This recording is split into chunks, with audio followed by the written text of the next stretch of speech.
Oh boy, here we go. We are live. Hello and welcome to Monsters and Madness. This is our 74th session here with Bastion's Watch, and we are currently displaced in the timeline.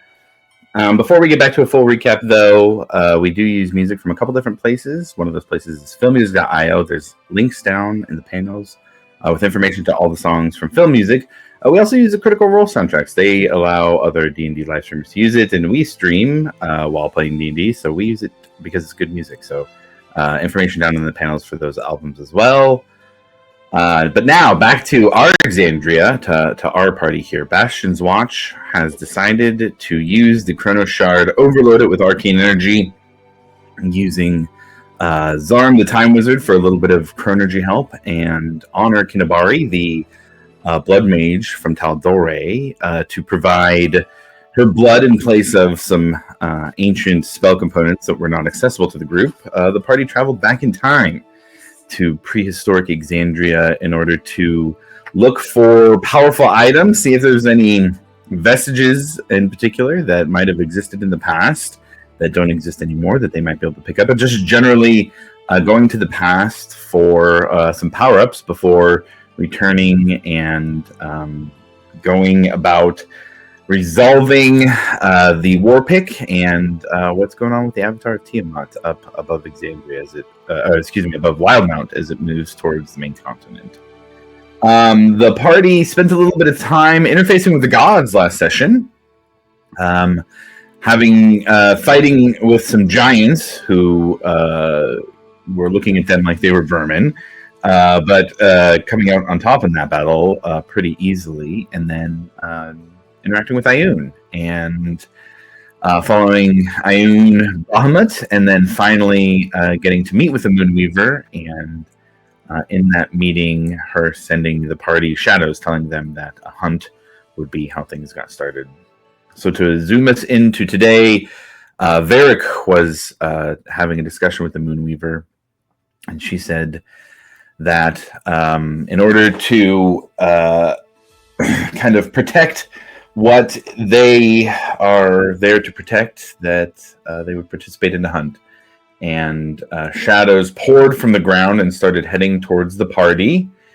And with that, I think we're just going to zoom in right there. The party, I mean, man, you guys have dozens of shadows pouring out of the ground and heading towards you. I'm going to change up the vibe. It's a little too cheery for that happening. Oh, we're in danger. Yeah. The Moonweaver disappears. Dozens of shadows start crawling your guys' way. What are you doing in the moment here? I guess you guys have, each have a little bit of time to do something if you want before they get there. And this shadow hunt begins.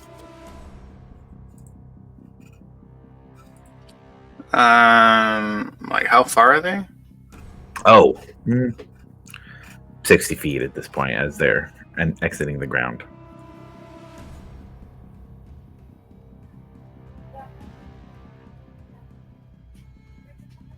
Are we getting the sense that this is malicious in nature? You get the sense that the shadows pouring out of the ground sent by the Moonweaver. Hard to say otherwise. Part of the description last time was also that they are really like absorbing light. It's nighttime right now. There is moonlight, but they seem to be like absorbing the moonlight into them.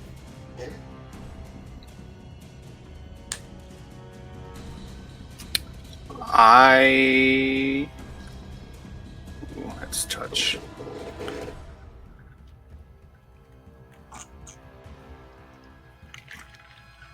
Are we in like any kind of initiative or? Not yet. Okay. Anything happen? I don't know. Dude. There will be initiative at some point in the campaign after this. We're not in it yet. In this moment. Soft. It's not really even a soft initiative. I'm just kind of giving you guys a chance to, as you see all this happen, what are you doing? Milo will cautiously float up into the air 30 feet. Okay. Just begin to do that. Milo just cautiously looks over. Ooh. I'm going to go up here.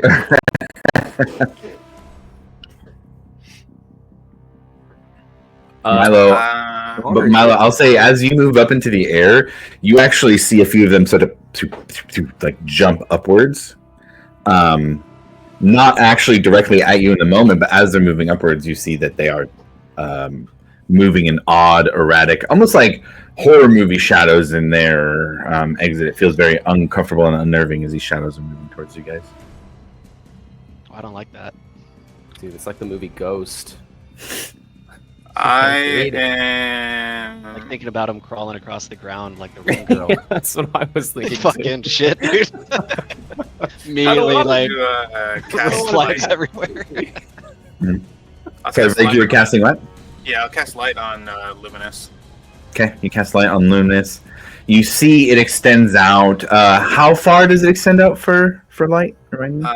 Bright light for 20 feet and dim for an additional 20. Different additional 20, so 40. So they're not quite at the edge of where that light spell extends. Just because we're not in actual initiative or anything, the description here of what you see as these shadows move into that light, they actually absorb that light that's coming off your spell, and you see it go dark as they move into that 30-foot range. Sweet. That's not good.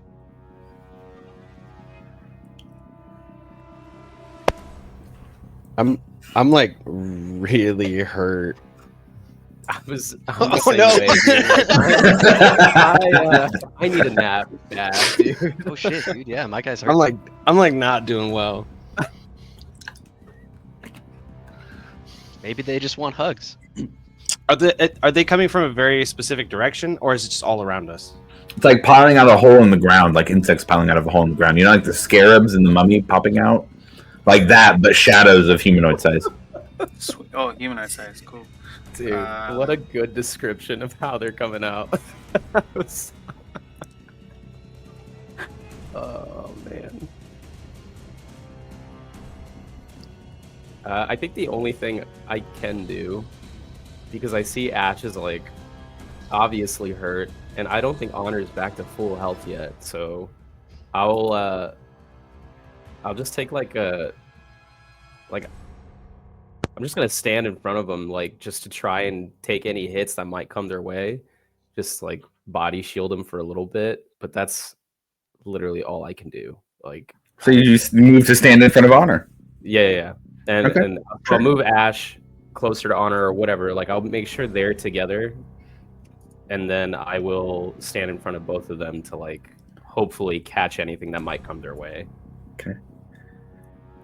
Ash, anything else besides besides telling the team I'm really hurt?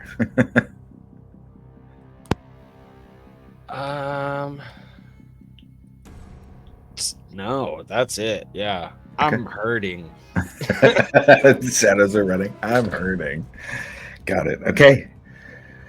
So then, as the party kind of squares up, Milo flies up for this onslaught of shadows. As they get closer, the light gets pulled in more and more until, like a wave crashing over on the beach, these shadows reach the party and they just push through. Like a wave would push through a person on the beach, these shadows just move over all of you and suffocate any light that you may see. But it is not just suffocating the light enough that like dark vision still applies. Everybody becomes completely blind and loses all of their sight. And you feel this cold brush over you. You don't feel any pain at this point, but it is almost like not just the light is being pulled, but heat. Almost as these shadows run over you, they're also kind of siphoning off your heat as well. And you get just this cold sense of nothingness as they leave, and it envelops all of you. And then kind of passes like a wave would return to the ocean. This continues on where it's at, more like a tidal wave that is just dispersing after it's gone. And all of you are left blind, no sight of any kind. But all of you hear within your heads the voice of the Moonweaver again that just was kind of going to Varric before. The hunt begins. And now we roll initiative. Sweet.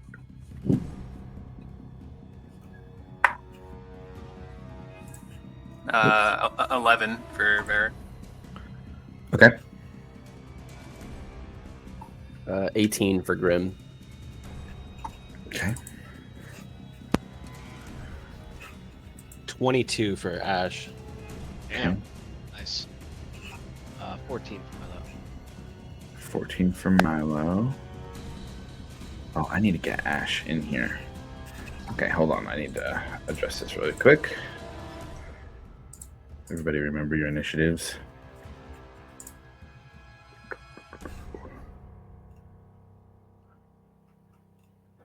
There we go. That's fine.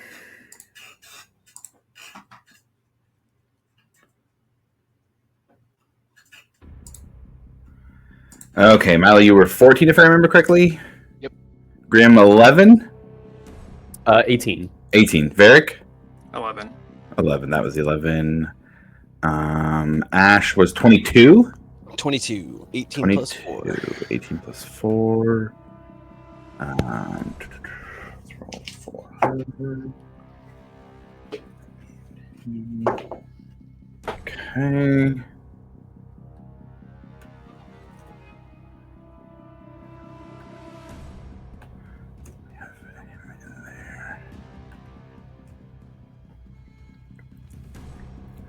All right, Ash, that starts with you. You're completely blind. You have no vision of any kind. What are you doing? Do I feel like something is attacking us? Or did we just have this wave wash over us and now nothing? Yeah, you don't feel anything currently.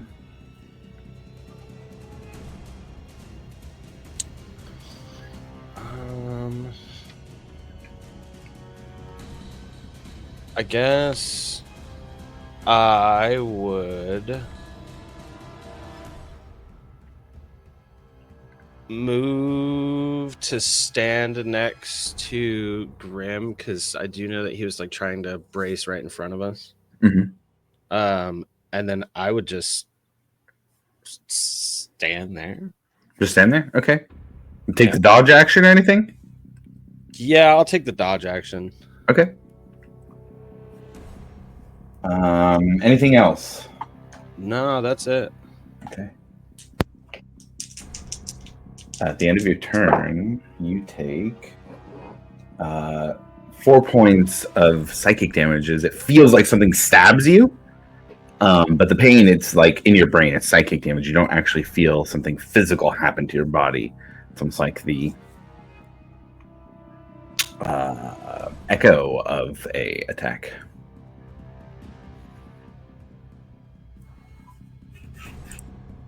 Grim, that takes us to you next. What are you doing, Grim? I'm sorry. I'm trying to remember what the conversation was with the Moonweaver before. Mhm. Was there like a specific thing that she said as far as like the hunt goes, like what we were hunting for, or was it Hunting like, the shadows. Yeah, it's hunting the shadows. You guys are hunting the shadows. Yeah. Uh, Left kind of vague. yeah. I do have blind sight within 10 feet. Do I see anything or do I sense anything within 10 feet? You do not. Damn. Oh, this is rough.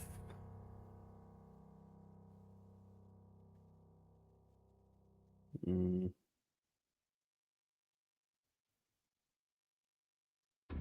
if I can't see anything or do anything, that's kind of booty cheeks.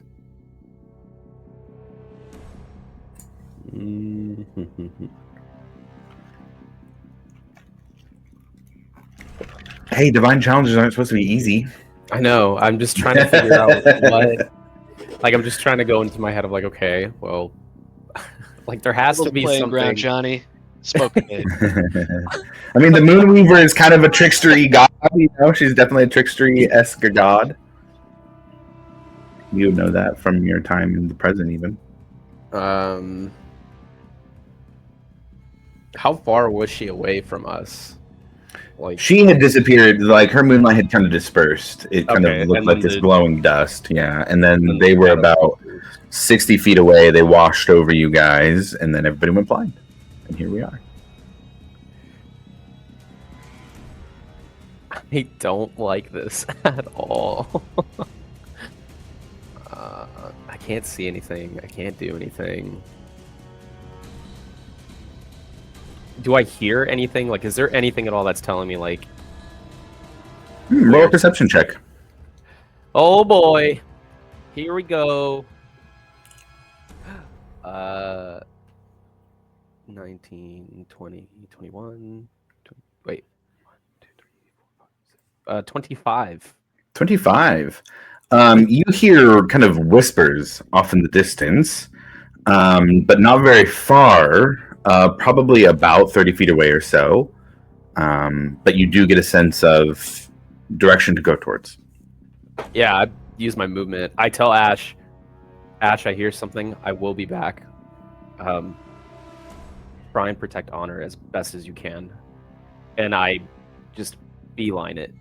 Okay. Towards Yeah, that- you towards that beeline it. You get to the 30 feet, and especially with your blind sight within 10 feet, you get the sense that there are probably about 7 or 8 figures once you get to that 30 feet distance that are within 5 to 10 feet of you. Figures? Mhm. Are they like just standing there menacingly? No, they're very fluid in their movement. It's not like they're just standing there. It is more like you're seeing figures made of smoke in terms of what it looked like from your blind sight's perspective and how it feels. Okay. I'll just use my bonus action to cast my echo Okay. right Yeah, in you- front of one of them. Okay. Got it. And I guess just see how they react. Okay. Anything else? And then actually no. Am I right up to them, or as I'm getting closer within the You're 5 feet away from probably, I'd say, 4 of them. I will, as I summon my echo, I'll look at them and I'll say, I'm assuming you're the ones that we're supposed to hunt. You don't hear any response, but the whispers you had heard continue.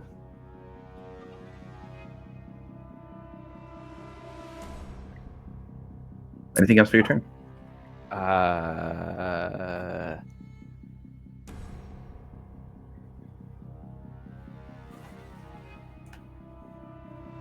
Like smoky figures, huh? Like that's what they look like?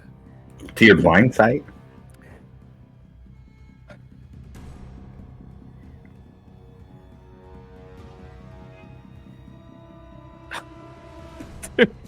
Like, I know what I want to do, but I don't know if this is what you want us to do, Josh. And you're really messing with me right now. Okay, yeah. I mean, that's the point of the encounter. So I know. cool. They already hurt Ash. Or is it because of...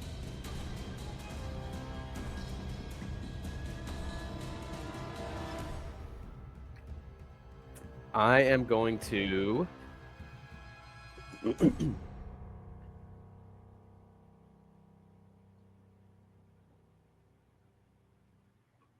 This is probably so stupid, but I'm just gonna throw caution to the wind here.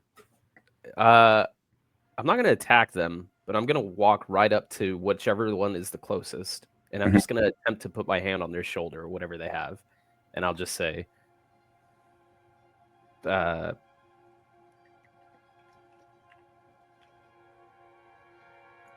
every hunt has to end with a kill. So this is either a game of sport or a game to the death. I'll let you make that decision. And I'll still, if I can, place my hand on the shoulder of whatever it is there. Okay, got it. And that is my turn. Okay.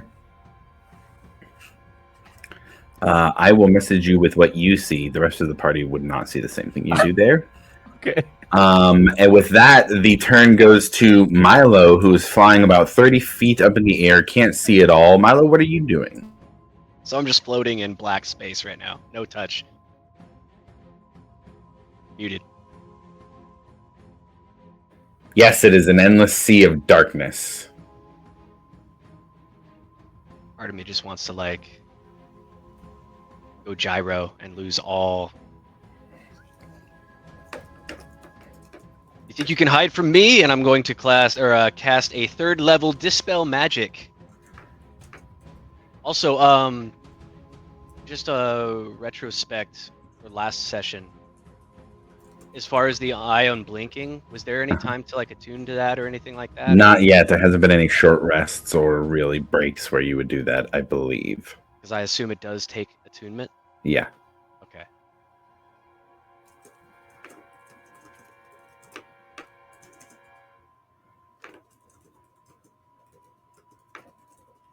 All right. And what level are we casting the spell magic? Oh, we're gonna do it at 3rd level. Okay, got it. What are you targeting? Say, I'm going to target the magical effect of darkness. Okay, got it. You release. Give me some flavor for what it looks like as you cast Dispel Magic. What's Milo's Dispel Magic look like?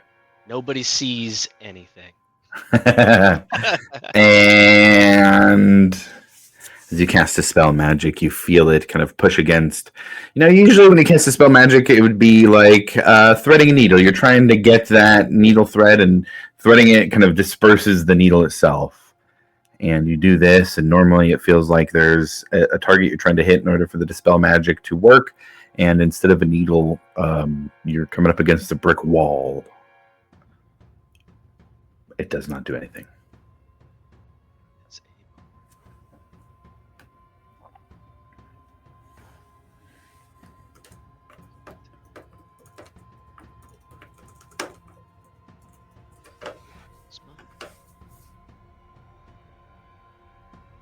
Anything else for your turn, Milo?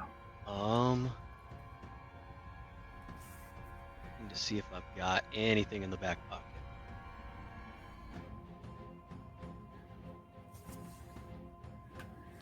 I will send. I'm gonna send Blot down to 30 feet, back down Okay. to rest on Varric's shoulder.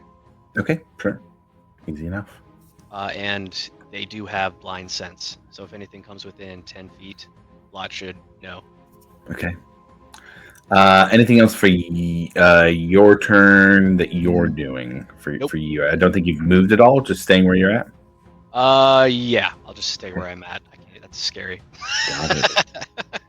Milo, you feel sharp pains in your side as you take 9 points of psychic damage.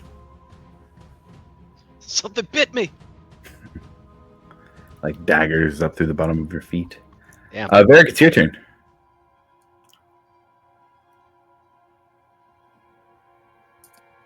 I will also try to see if I can hear anything around me.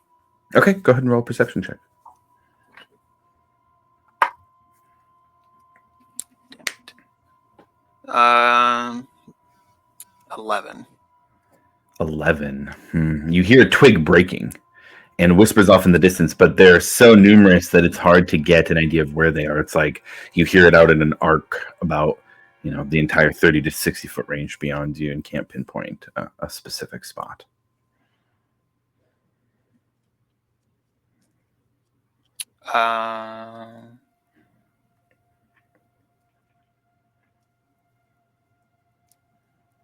Grim didn't say he found anyone, did he? Or he just kind of kept that to himself? Mhm.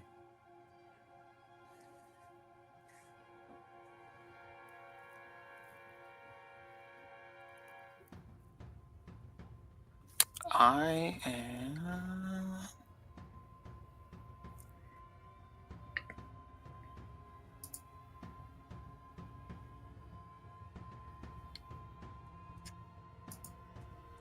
I'll give that a shot. I'm going to cast Lesser Restoration on myself. Okay. You do so. What's the flavor look like here?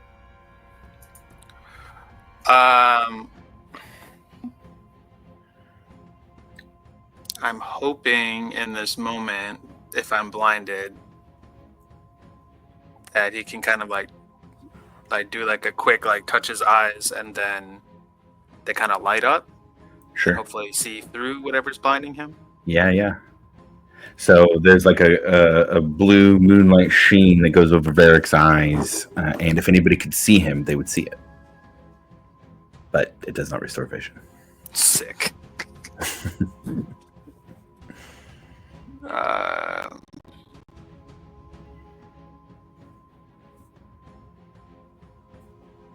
Any movement at all?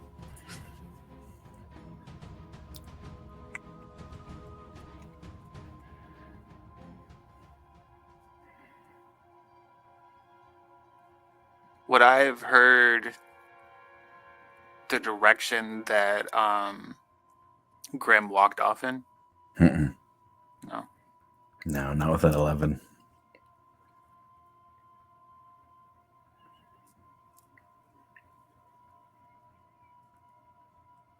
I'll just choose a direction and see if I bump into something.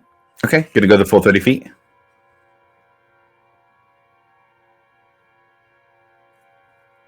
We'll do like 15. 15? Okay, got it. Okay, so that takes us to the end of an. Oh, actually, at the end of your turn. Sorry. You take 8 points of psychic damage as it feels like you're getting stabbed by daggers. You feel your armor. Nothing has penetrated it. It's still intact. But you feel very sharp pain. And then we're going to be at Ash next. I'm going to take a quick bathroom break here. Be back in about 30 seconds, and we will get back to the top of initiative. Dude, for a second, I thought Lesser Restoration was actually going to work. Bro, he is selling it. He literally tossed it up, and then he smacked it down, and he's like, no, no, no. I said psych. I was kind of thinking of dispelling at a higher level, but I don't even know if there's like a point. What do you think? I'm starting to think this is just like divine in nature, and there's not much we can do. It's like a puzzle. What about the crater that they were coming out of? I get like a Gears of War Locust vibe from that. Maybe? We should nade the tunnel. A little bit, yeah. Laura, did you take damage? I did not. So maybe it's because you found something. Oh, and Blot has 60-foot blind sense on your shoulder. Oh, jeez. So he should like vibrate or something. I don't know. Okay, back at the top. Fudge just like. This makes the situation worse. Quit doing that shit, man. Question, Josh. Sure. When I get stabbed, is that like you said it was psychic? Uh-huh. So would it be something using a spell within 5 feet of me? No. Okay. Do I mean, feel like Uh-huh. the stabbing came from a very specific angle? Like it was only in one area? No. Like Okay, so multiple just daggers a kind of bunch going. different spots. Okay. Yeah. But it was all coming from one direction? No. Okay. All right. Yeah. Ash, we're up to you.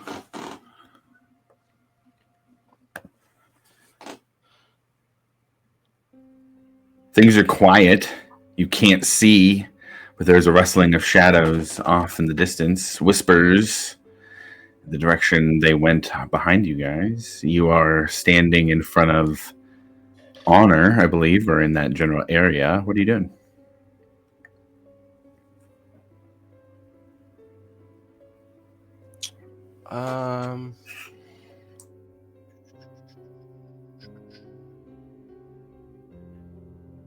Is the rustling of shadows moving?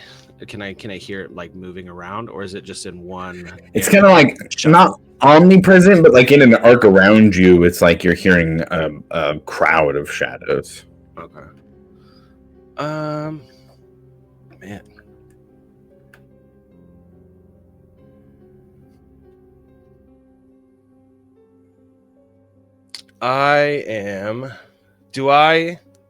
Is Honor awake? Yeah, she's awake. Did she take any damage? She did not. I'm leaving them out of initiative and out from taking damage for this particular thing. Yeah, I wasn't gonna penalize you guys for having them around. Then I will try to run in the direction that I heard Grim run. Okay, sure. Easy enough. I'd say you can do that. You can run in that general direction. Yeah, absolutely. Okay, I would like to just run that direction. Cool. You run 30 feet. I would assume max speed. That's about where he went. Was I can go 40. Yeah. I can go 40. Do you want to go further than him, or just try and get to where he was? Try to get to where he was. Yeah. Yeah. So about 30. You go about 30 feet, and in the general direction you had heard him. Sure. Okay.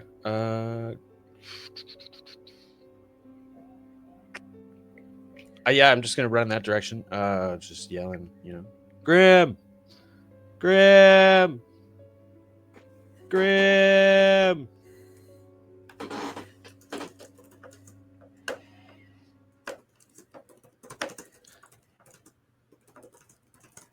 You don't hear anything in response.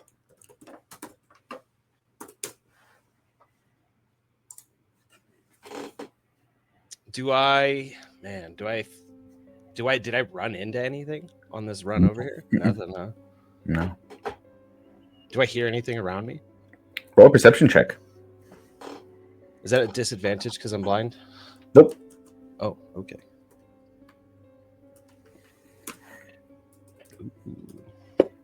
16 plus... Oh, dirty 20. A dirty 20. Yeah, you do. You hear, we'll say, like brushing up against a tree in front of you. It sounds like something is scraping up against the bark. You're not sure if it's Grim or something else, but within 5 feet of you, there is something. Within 5 feet of me? Mm-hmm. And Grim hadn't responded? Mm-mm. I'm going to take a stab at it with my spear. You take a stab at it. Roll me an attack roll.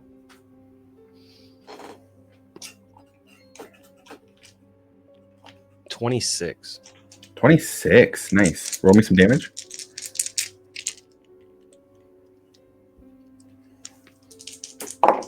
8 points of piercing. 8. Got it. You take 4 points of piercing damage yourself.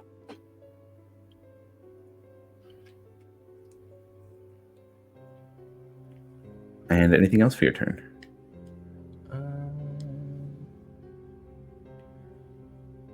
Do I feel like it was my own spear that stabbed me, or more of those little daggers? The timing was right when your spear hit. And this was piercing damage. You've reached down and feel more of a wound on this one.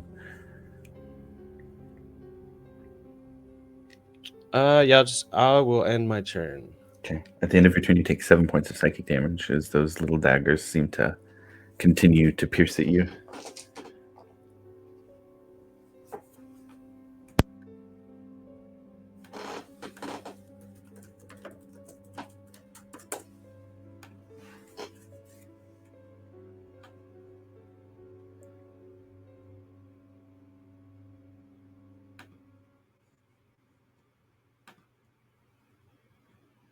And as far as the rest of the group would know, Milo goes next. Milo, what are you doing?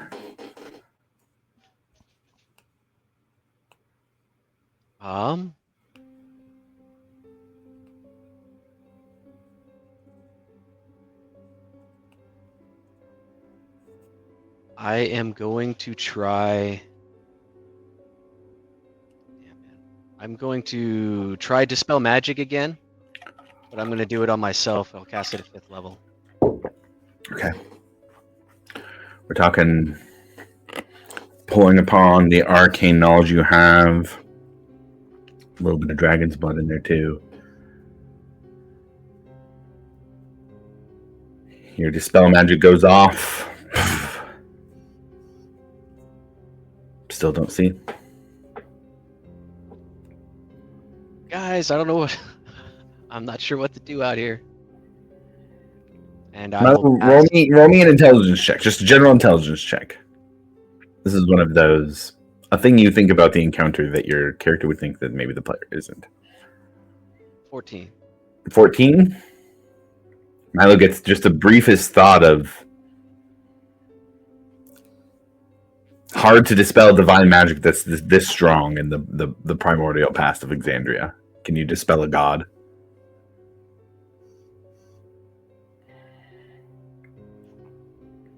I'm going to tell Blot to signal Varric anytime something gets close to him. Okay. Within 60 feet. Got it. And then I will pass my turn.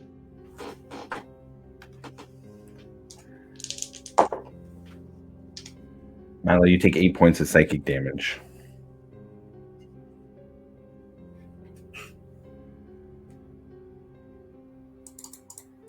Varric, you're next. What are you doing? I am going to quick cast Enhance Ability Okay, and give myself Owl's Wisdom, sure. and then I'm going to try to sense again if I can hear anything. Okay, roll a perception check.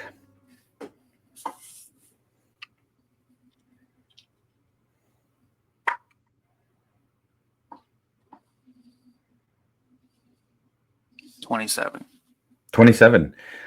You hear a twig breaking and move towards it, and then just kind of in that direction. I'm not, trying to say what your movement is for your turn. You don't have to use that or anything, but in that kind of moving your senses towards it, you can hear almost more directed whispers at you, and you hear Elvish.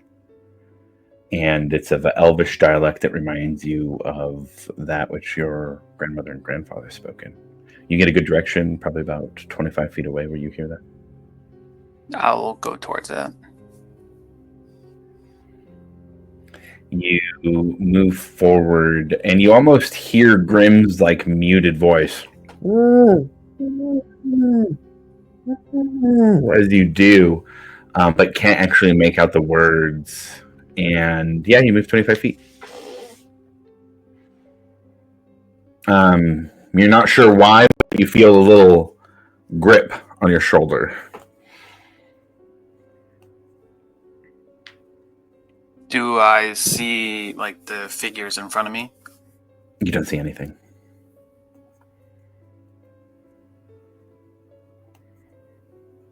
And I'm at the spot where I heard the noise. Mm-hmm.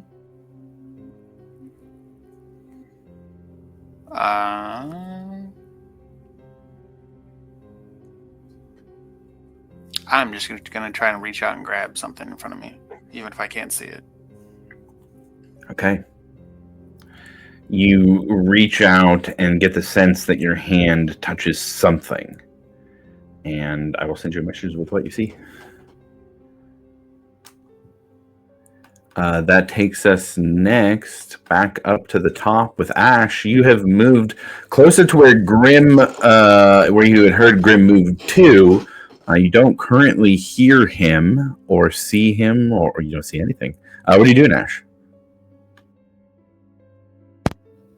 Is what I perceive to have stabbed me still in front of me? You can't tell. Yeah.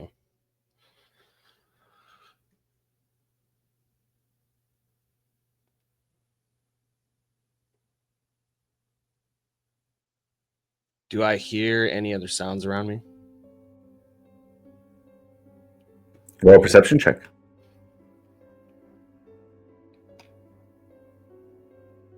That's an 18.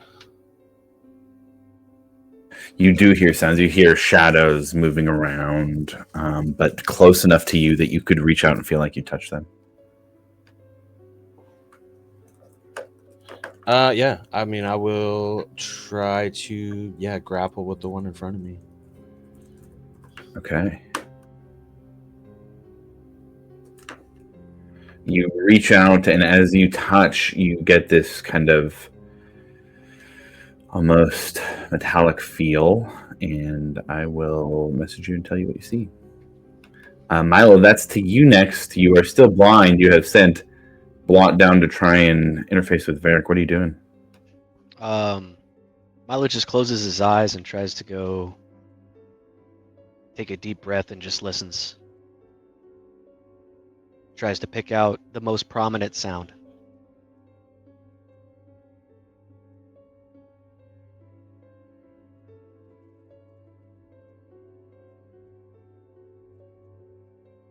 Go ahead and hit that perception check. 21. 21. Down on the ground, you hear speaking, almost as if it is a group of people who are whispering. You can almost catch the edges of what they're saying, and you get an idea exactly where they are, even though it's not this, like, there's not people down there talking, but whatever wraith-like sound is coming from them, you hear it down, about 30 feet back on the ground where you were. You could go in a diagonal to get to where it is. It's not directly under you, but you can make it. It's the only thing left for me to do is to go say hello, and I will fly directly at it.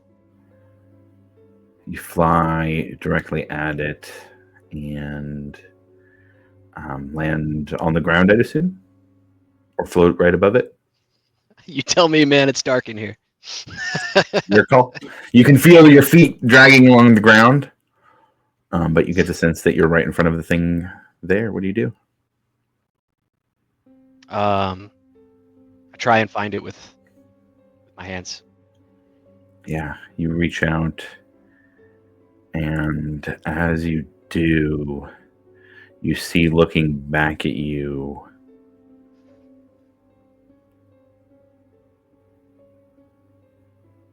a draconic figure,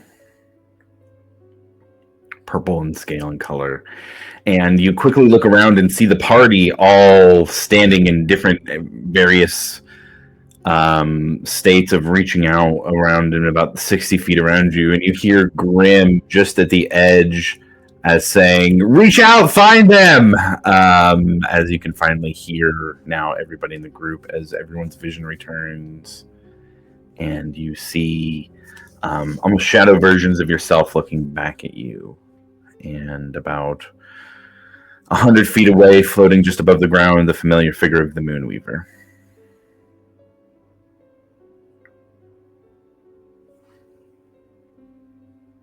Out of initiative now. What are you guys doing?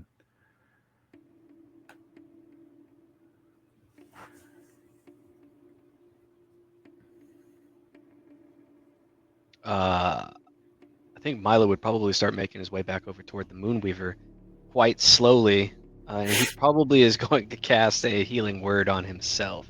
Sure.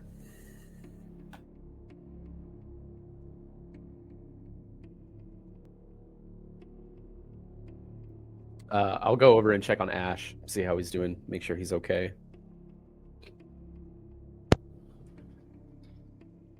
I'm just kind of pondering and amazed at this like more refined and nicer like version of me, you know. He's almost like doing like a mirror thing. He's like kind of waving his hand at it.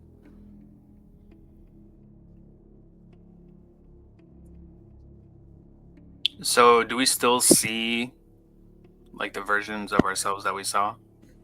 Yes. Nobody sees each other's, but you do see your own.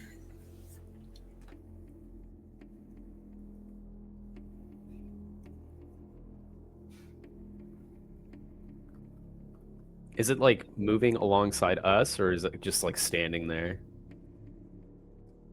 Like, Kinda standing there. Movements, or is just standing I there? mean, if you move, they'll move a little bit. It is mirror-esque.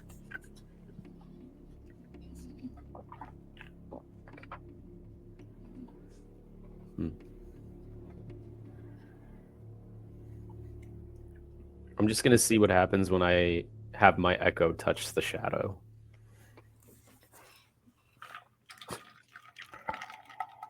I like that sip, dude. I shouldn't have done that. Roll me a D100, please. Oh no! How you Jeff, really I don't. want- This is how you really become a different John. Oh no!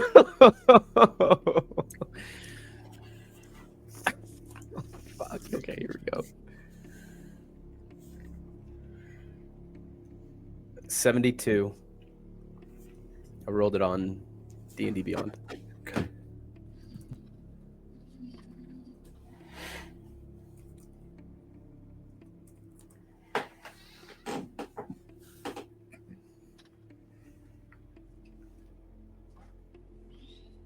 As the echo touches the shadow version of yourself, it kind of switches. It's you, but wearing different clothes. This one time more of a merchant. Not, but 2 seconds later, switches again. Same clothes, still like sailor's clothes, but not piratey, just sailor. Switches again. This one's more Just kind of like street urchin clothes. Doesn't even look like clothes that are nice at all. Super beat up. Just normal clothes. This one, regular Johnny Grimm. This time you see a farmer version of yourself. And it just flashes these other versions of Johnny Grimm. Stops on a version that you feel almost connected to. You almost recognize it as an assassin version of yourself, the one that you felt when you touched the Chronos shard, and it waits for just a moment. The Moonweaver says, "Is another version of yourself what you seek, Johnny Grimm?"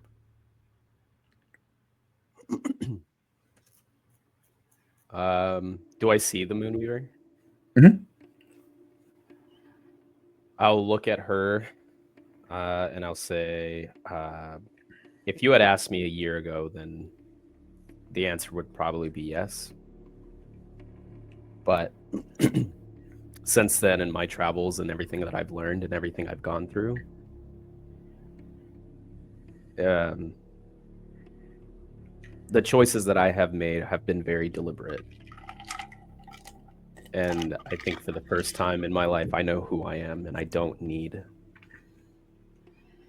another version of me. I'm not seeking another version of me. I've accepted this one. And whatever versions I was in the past, be it in this timeline or another one, that was their choice. My life is my own. And as you look to the Moonweaver and say that, by the time you look back, the image has changed to the image of you, Johnny Grimm, as you are, except in a little bit nicer pirate gear, maybe a long coat and a hat.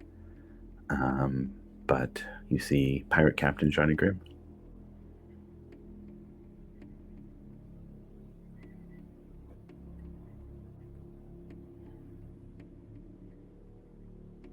Is this what you meant by the hunt?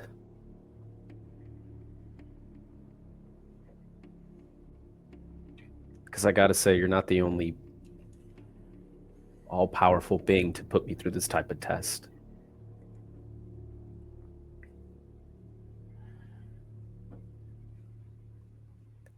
Well, then it seems like you needed more than one lesson. I'm notoriously a slow learner.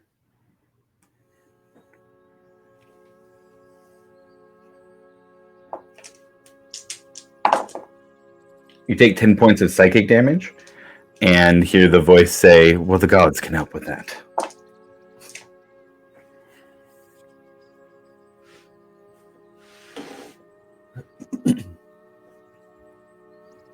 Do I hear this conversation, or like we all kind of in our own like spaces right now? You guys have all you're not blind anymore, and it's not that like muted thing. I'd say you can at least hear Johnny Grimm's voice, if not the Moonweaver's. All right.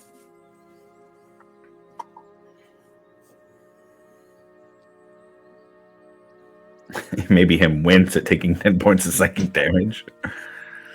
Yeah, that was a little uncalled for, but I appreciate the help nonetheless. Look, there's still many things that I'm probably going to need to know and to need to learn. And I will say, talking directly to a deity was not on my bingo card, but I've spoken to two now. Well, three, technically. And while I can't say I pledge any sort of allegiance to one or the other, that doesn't mean that I don't acknowledge the existence of you, nor the support that you have, nor the faith and the trust that so many others put in you. Just because I don't pledge my allegiance to anything or anyone doesn't mean that I don't respect anything and everyone either, or the things that you have bestowed. Like I said, I'm sure I still have a lot to learn. There are many things that I've done, and we just need as much help as we can get. And I'm not going to lie to you, I'm hurting. And I would really love to stop being hurt. He says, well, if you would like the help of the gods, then perhaps you stop wearing an artifact that is an affront to them.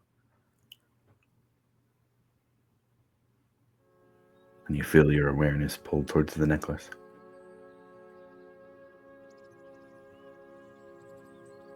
Oh, fuck.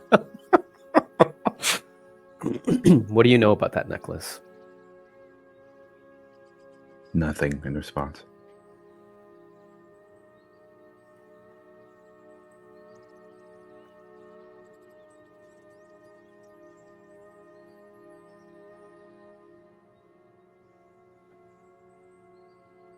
And then she'll say, I know nothing.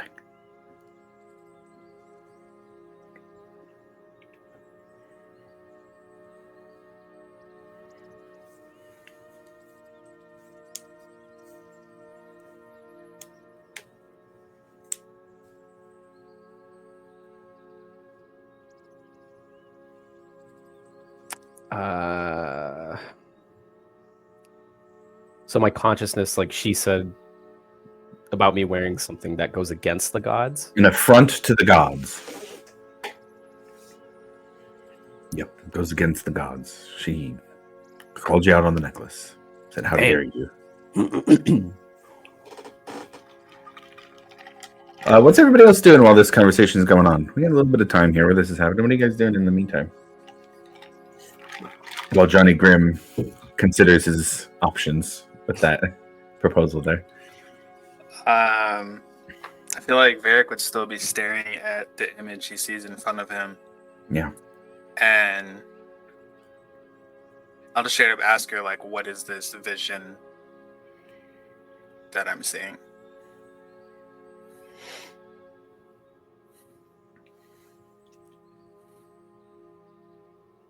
What does it mean to you? What do you see? What do you feel when you see it? Is that how you want to see yourself? It is not meant to be anything but a reflection. A mirror. It's Your current trajectory. It's not so much what I see in this. It's what I don't see in mine. I see myself, and that's nice, but I don't see my people. I don't see my people being prosperous.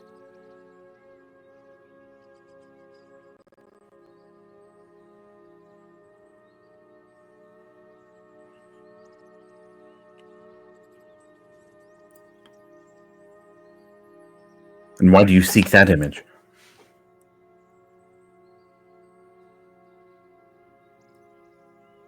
Because it's something that does not exist. For the Pallid Elves or any elves in general.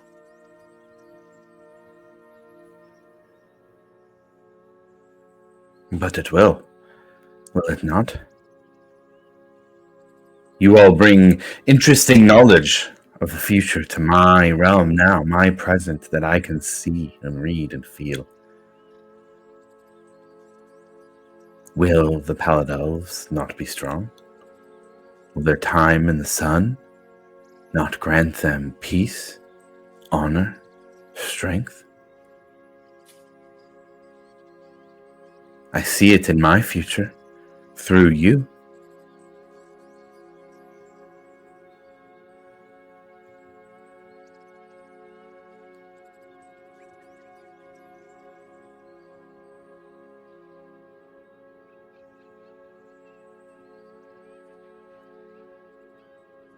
Well, it's something that hasn't come to pass yet. And that's the trajectory I want. And how would you change your reflection to make that happen? You cannot control everything, Varric. You have control over very little. Your own actions and the consequences of those. So what actions will you take to create the consequence of peace and strength and honor for your elves, for my elves and whatever future they may live in.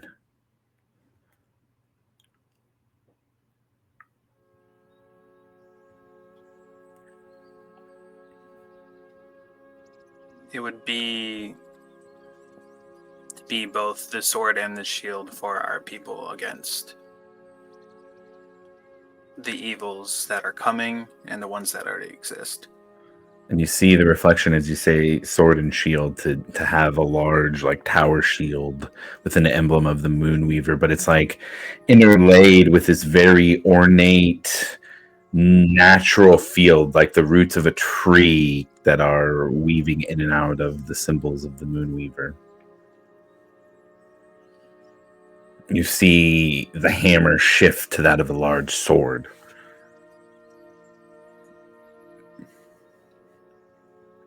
Beautiful in its craftsmanship, engraved with runes on the hilt, enchanted and magical. Absolutely. This is more the way I see myself. I don't see myself wearing fancy clothes and sitting on a throne. I see myself on the front line ensuring that that future comes to pass. Clothes don't change. They still reflect that regal, ornate nature.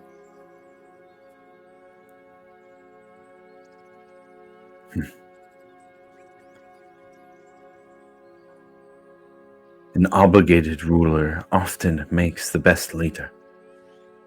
Those who seek the power of the throne often seek it for their own gain.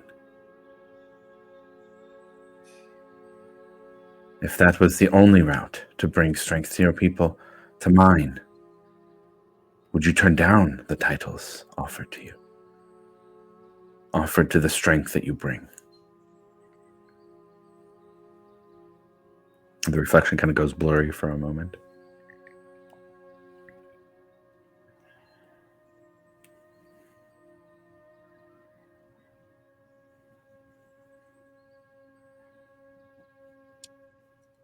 I don't think I would ever forcefully seek a throne for myself.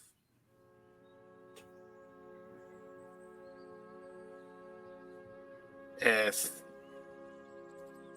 that was the only way to ensure that happens, surely there's someone better than me for a throne.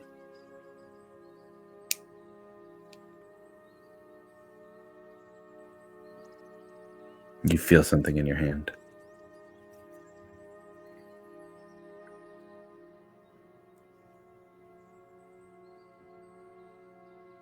It's large, it's physical. Yeah, I will Yeah. look down. It's a large seed, the size of a small fruit.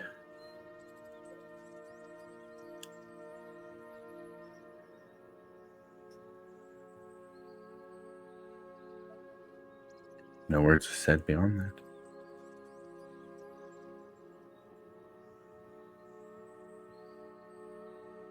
What does it look like?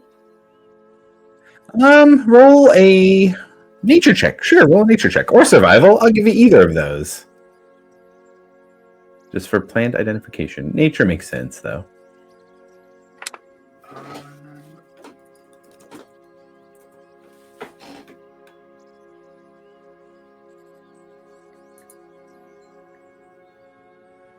Is it still within an hour?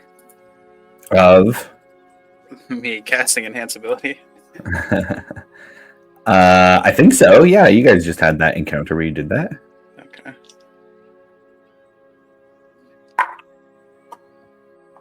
Ooh, both good. 22. That's going to be survival. Survival, okay.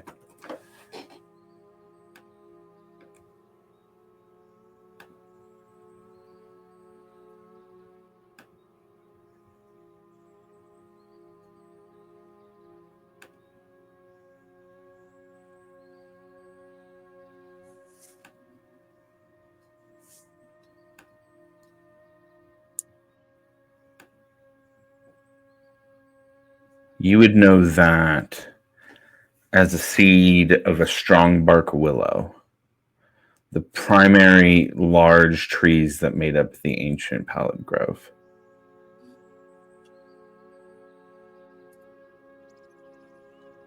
I was wondering. In the present day, you would not be able to find that seed anywhere.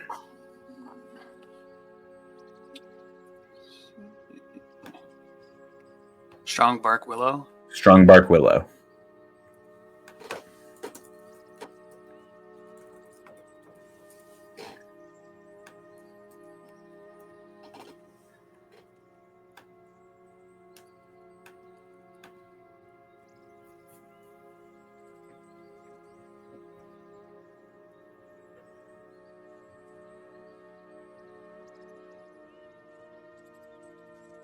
I think since he kind of realizes what it is, there'd be a moment of him kind of soaking in like how much, like what that means, and then he would look to the Moonweaver and say like, just thank you, because a lot of good can be done with this.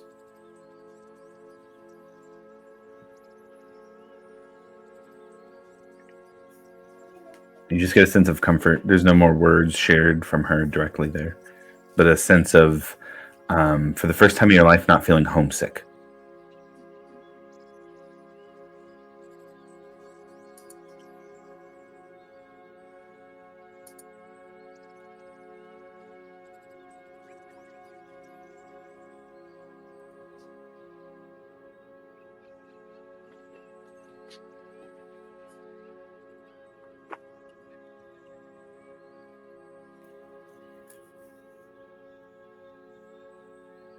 Somebody else up? Milo, Ash, anything from you guys?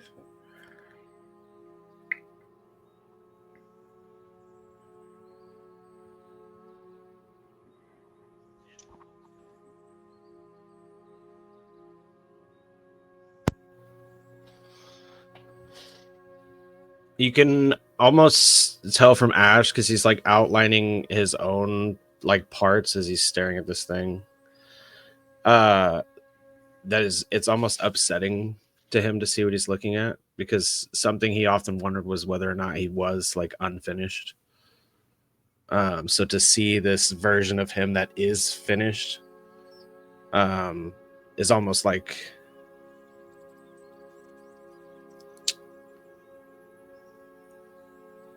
it's answered a question that he wondered, and then it's like upsetting.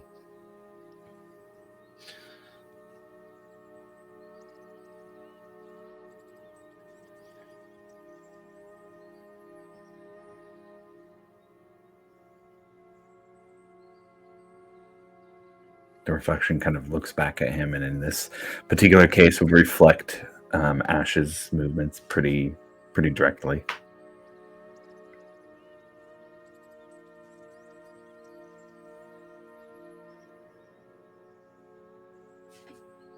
If I turned away from it to not look at it, would it still move in front of me? No, it turns its back to you. He would do that and then just kind of sit down. Okay. Everybody hears the clinking of Ash going into a seated position, not unlike the art you have.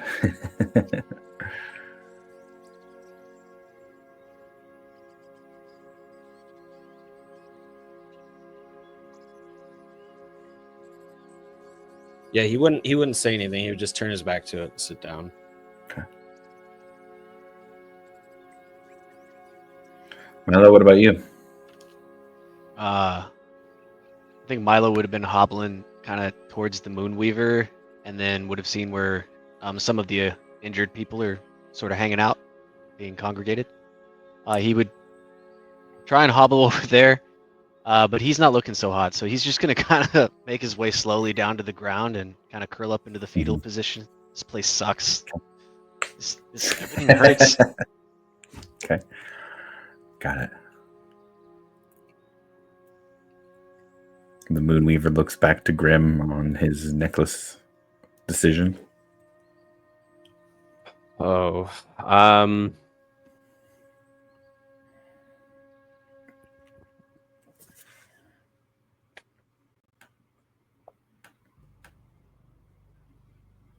I think in Grimm's head, it's kind of like something asking, like being asked to part with something that's a part of him, though he doesn't fully understand it. That's still his, and it's still an artifact that wasn't just that he just picked up in a cave or that he just kind of stole. Like, this is something that, in one way or another, traces back to like his family, his parents, him, and in his head, I think he's just thinking like, out of every deity that we've dealt with after everything, like, we've explained the circumstances, and I think right now he's just in a, for lack of better words, I think it's just more of like a fuck you to this deity, because it's more of like, as long as you help my friends or whatnot, then that's fine, but I'll be damned if you think that I'm going to change for you. And so, and then on top of that, I think it's just more so like, out of every interaction he's ever had directly with like the Raven Queen, while she has imparted her like power to Grimm, she's never overtly asked for anything in return. Just based off what she does, it's kind of just like, I will show you a path. It's up to you if you take it. Like a possible decision that you can make versus, hey, I don't like what you have, so I'm not. So either you get rid of it or I'm not helping you. So I think with going through all that in his head, he would just reiterate those parts to her and say, like, those things, like, I think it says a lot more about you as a deity than it does about me, a puny human on this earth, that I'm willing to bend over backwards to try and defend the people that I love and the people that I don't even know, regardless of where they stand, while you ask me to part with something that has been with me for longer than even I know. So if you don't choose to help me, that's fine.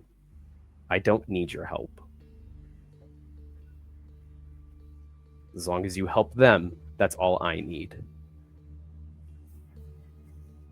But I'll be damned if I let you decide and dictate where I go from here. I decide what I get to let go and what I don't get to let go. You don't decide that for me.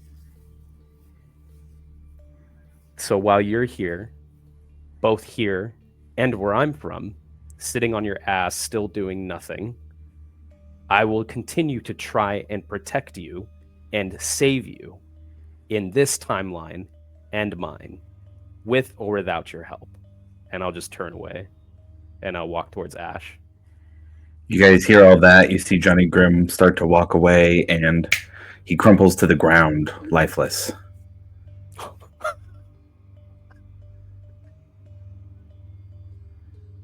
We have Kendall had to step away for a second. Ash and Milo, you guys see Grimm die on the ground in front of you.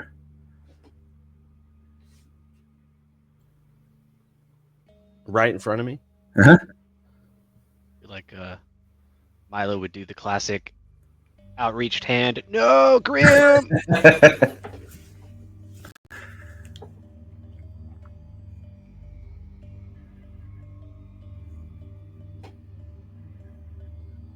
Why did you kill him?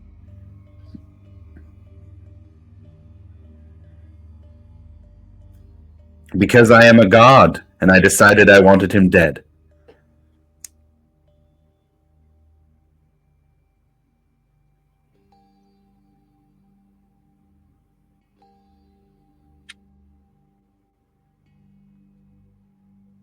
Well, Did you bring him back?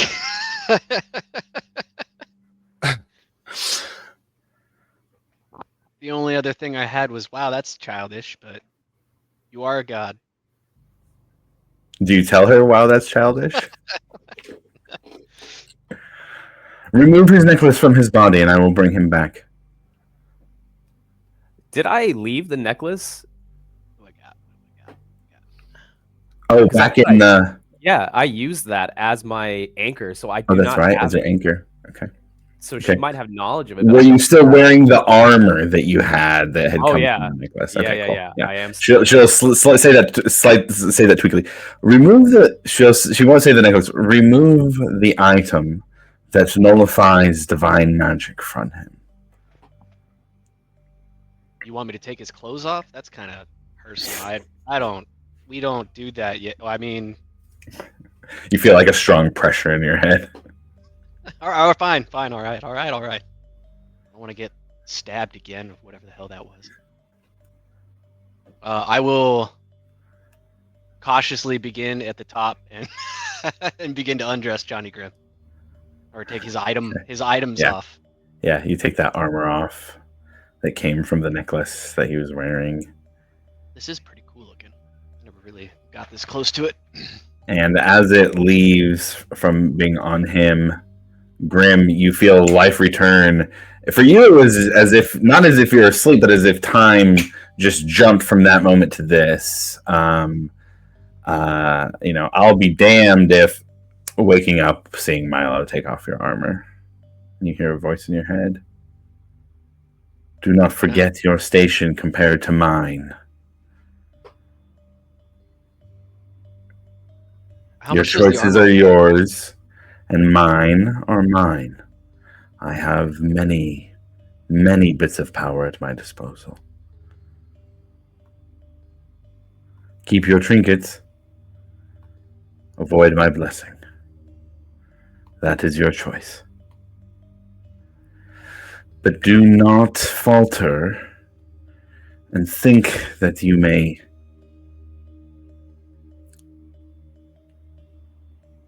tell a god what their desires are, or their paths that they should take. We know very well what is at stake, Johnny Grimm.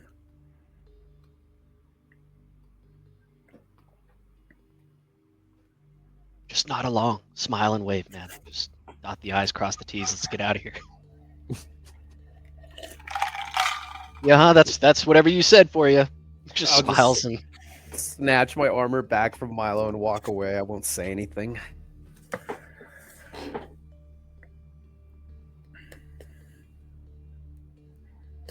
Milo's still waving and nodding along with the Moonweaver. She has just like a big smile on her face. She looks super cheery in her version to Milo. Yeah. See, she gets it.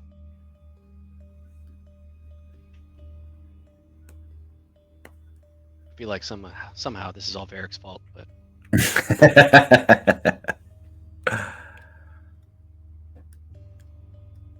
Okay, anybody have anything else there? I think Milo's gonna head over back to kind of the injured group and start consolidating some stuff. Okay.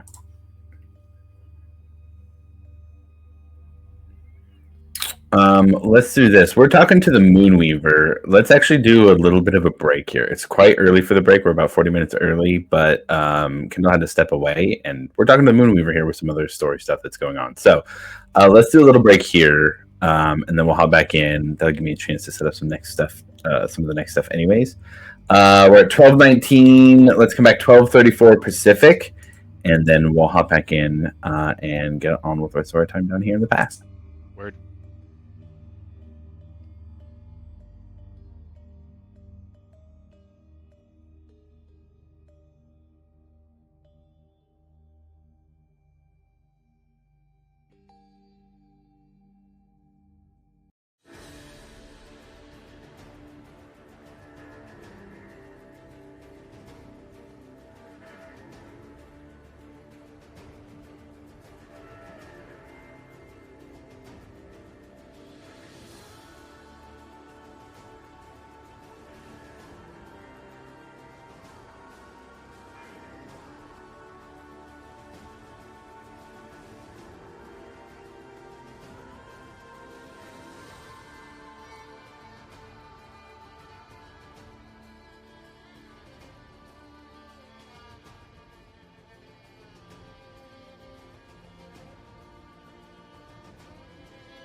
All right.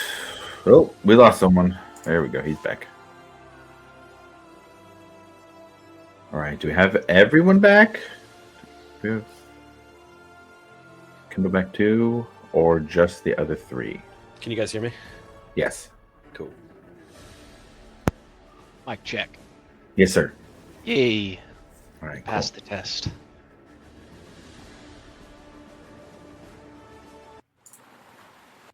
Oops. We're not there. Is there running water in our future? No. Okay. I mean, maybe. Who knows? That You means guys vampires, decide what to Josh? do here. Or you guys See what you decide do. what to do here. Yes, it's vampire. Okay, so it looks like we don't have Varric back yet either. Is there anything anybody wants to do here while we are in the presence of the Moonweaver besides what we've already done?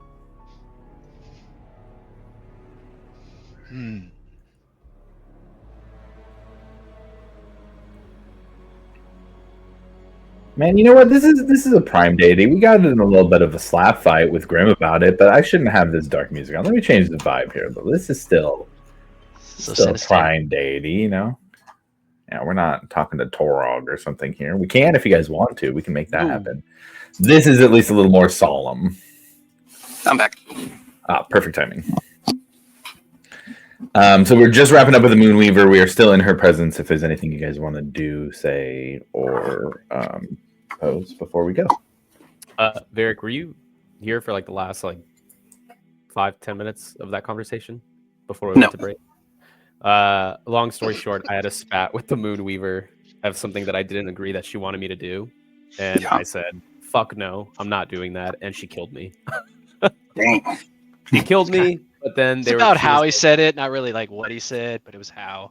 yeah, and then she was like, "Hey, take off his armor and I'll bring him back." So Milo did. She brought me back, and then I just took my armor back and then walked away. And now he's naked. And now I'm naked. Walk of shame. Weird. No, just armor off. We're not going there. No, he's got clothes on. Yeah, the weird thing is Milo started at the pants for some reason. I don't know why. You didn't need to take his pants off. Oh, I had to take those off to get the She armor off, right? specifically said Like, what are you undress him doing? and then take the armor off. Somehow his trousers are connected. We're gonna have to take them off. It's a jumpsuit armor piece. That's why. Yeah. This makes a statement and keeps you protected. Can you unsnap the back for me?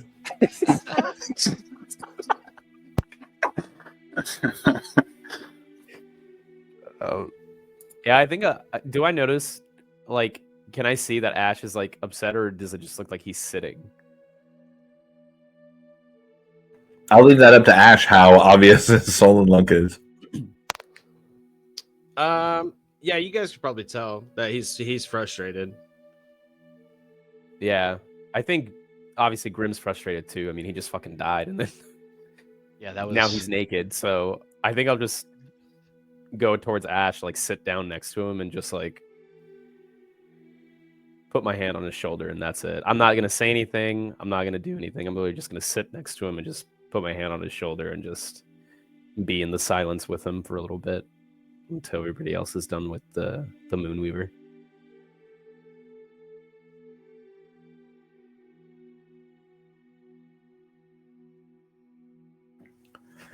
Okay. Well, given the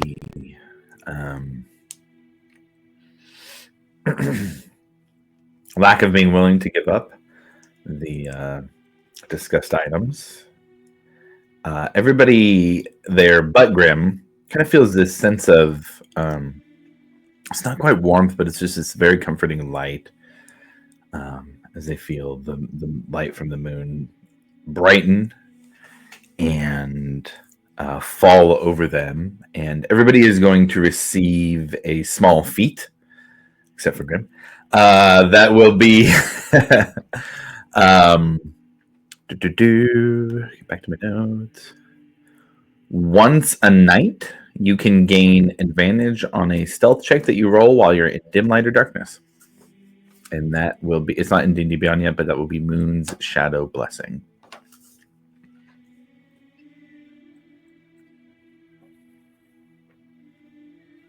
you say what it does again? Sorry. Yeah, once a night, you can gain advantage on a stealth check when you're in dim light or darkness. Dope. And out in front of the form of the Moonweaver, she kind of extends a small stone. Looks to be moonstone, surprisingly. Little bits of silver, little tiny veins of silver. It's a small rock, not maybe more than a pebble even. But she kind of floats it down out in front of the party. That looks really nice and shiny. Yes. Seems like it should go to the moon guy, but if he doesn't grab it, the dragon enemy is going to grab it for him. I will grab do it. like shiny rocks. Oh crap! Oh, I will grab it and put it in my bedroom holding. hey, I got a chest. I can hold on to it for you. No, that chest with Breck, I think. Mm-hmm. Hey, Yeah, I you don't got currently. You got a have shadow- nothing. I got a shadow realm I can send it to. Let me hold on to it for you. I could carry it for a while. Varric, as you grab this, you see it's a crescent-shaped charm, so it is carved, but very crudely. It's polished moonstone veined with faint silver, and it seems to the silver veins seem to pulse gently, almost like a heartbeat, with moonlight. Is this an item in D&D Beyond, or is it custom? No, it's not in Beyond yet. I can give you the properties, though. This is a Moon's Shadow token. This isn't a full vestige, but it is a. It gives you the property to have Shadow Step. As a bonus action, once a day, you can blur your form until the start of your next turn. You gain resistance to non-magical bludgeoning, piercing, and slashing. You can move through other creatures as if they were difficult terrain, and you leave behind a faint after image that lingers for a heartbeat before fading in moonlight. And once a week, while you are under moonlight, you can hold the token and focus for 1 minute to step into a memory, either your own or one that you may have witnessed magically through a spell or some other magical effect. The memory will play out around you in perfect clarity. You can move within it, but not interact with or change anything. You can invite willing creatures touching you to experience it alongside you. And when the memory ends, each participant makes a wisdom saving throw. On a success, they retain a new detail that they had not noticed from the memory before. Are you adding this to D&D Beyond? Yeah, I'm going to add this. Yeah, I will. Okay. Yeah, a lot of details I'm telling you now, so you know, but yeah, not expecting you to just write that all down. Sounds dope. Very dope. Also very Varric coded. I do like it, yeah. Like when you think about using the stone, I'm thinking about Varric using the stone and nobody else.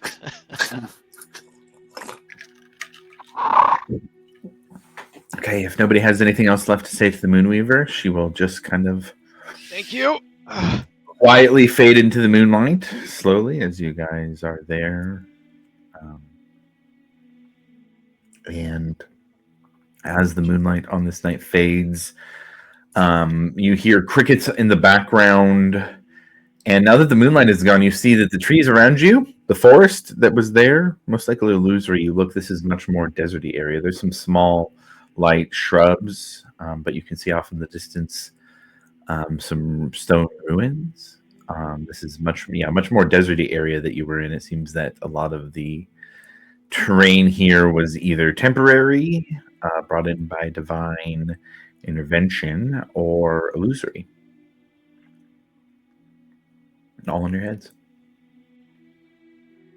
How we doing on daytime? It's nighttime. It's nighttime. Yeah, kind of middle of the night, probably a little past middle of the night.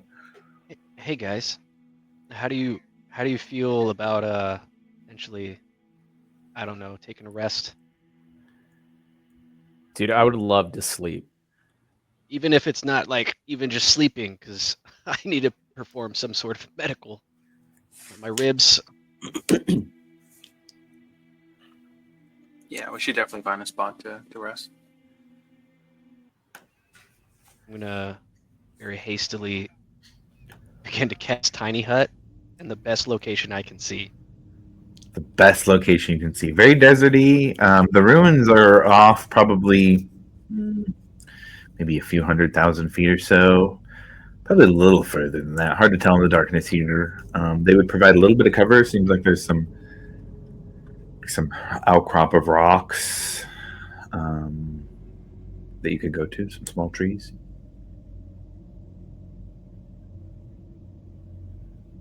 Yeah, whichever Otherwise, one's a lot of, closest. yeah, a lot of sand and stuff. Yeah, that would be the closest thing that's got any kind of cover that would be good for that kind of shelter. You said 100,000 feet?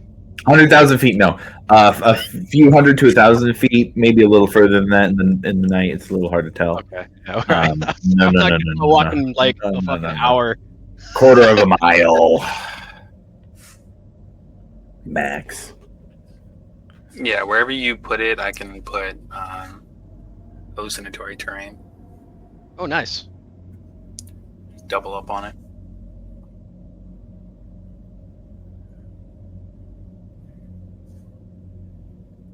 Okay, Just gonna so you pop guys a make your squat. way over there. Yeah, you Yeah. guys make your way over there. Spend 10 minutes doing that, and hallucinatory terrain basically covers that up. Yep, I can make any natural terrain in a 150-foot cube in range that looks, sounds, and smells like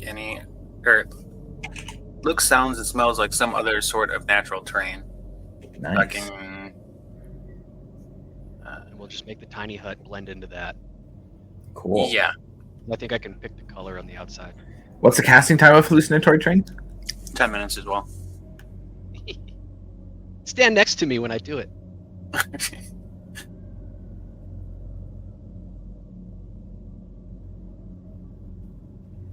Grim and Ash, what are you guys doing while they cast these spells? I think just putting on my armor back and kind of just like thinking about the events that happened and just being kind of annoyed by it. That's pretty much it.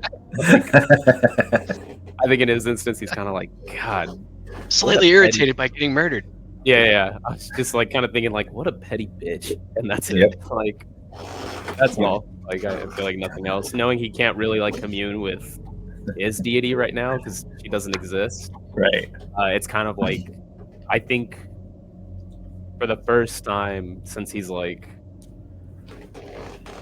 been kind of venturing into the whole deity realm and kind of like starting to kind of like believe in something in that sense. The thing that he believes in the most is not there, so he's feeling a little like, who do I go to? Like, what do I do? And that's it. So with the armor being the only thing he has to know that she does exist, he'll just put it on, and with that, just like close his eyes, I guess, and wait, but also kind of like, if the threads of time and fate allow, kind of just like reach out anyway and be like, I don't care what they think or what they say, I will still carry you with me. And that's it. Okay, got it.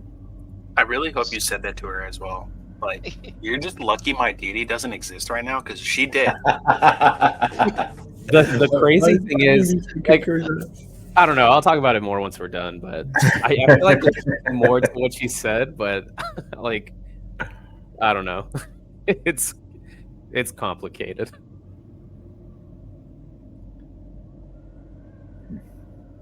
Okay.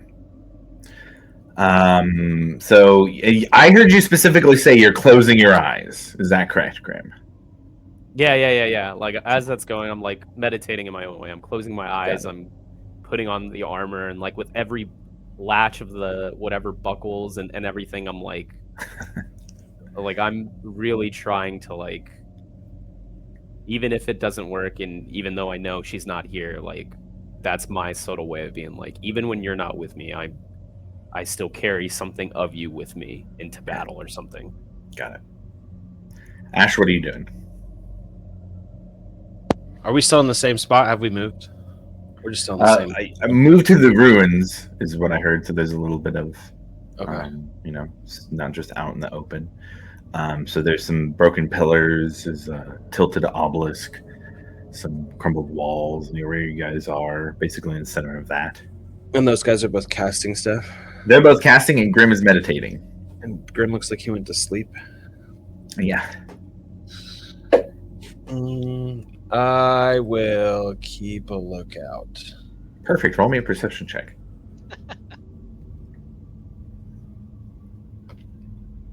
Oh.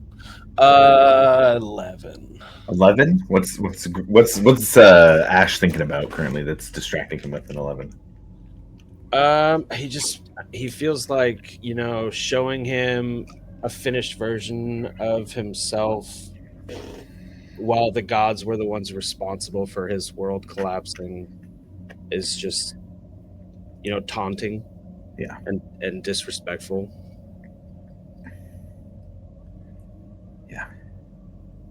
I think both Ash and Grim, being from a society that was pretty anti-god anyways, are feeling that anti-god sentiment here.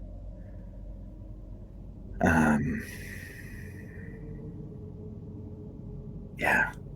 Thinking about the fact that the future that you went to was the past to that future, but it's the future of the now that you're in the current present, which is the future's way back past, but your way forward future after you. Soup.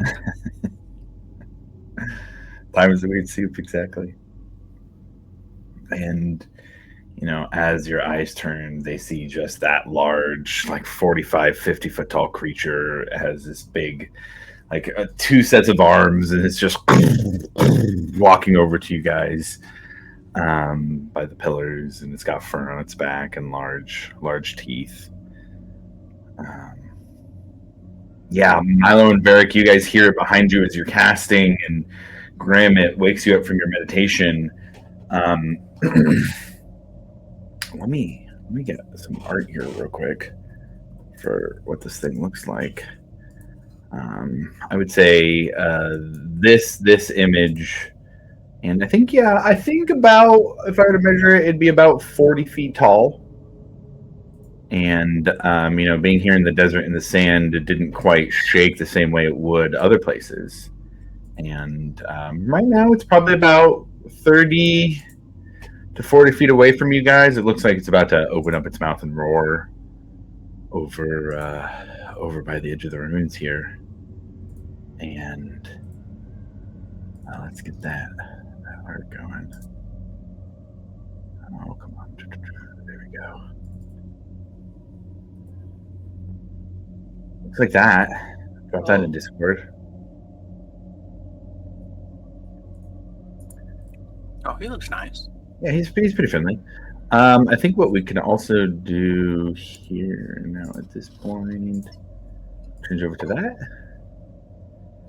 Before we get quite in, I'm going to arrange you guys how you are here. Is this all because of Ash's 11? What? It's okay. It can be my fault. No. Ash would have known a little bit before. I mean, it's just kind of the way things played out, really, I think. Oh my gosh, it's my pet Fluffy. He's probably been looking for me for so long.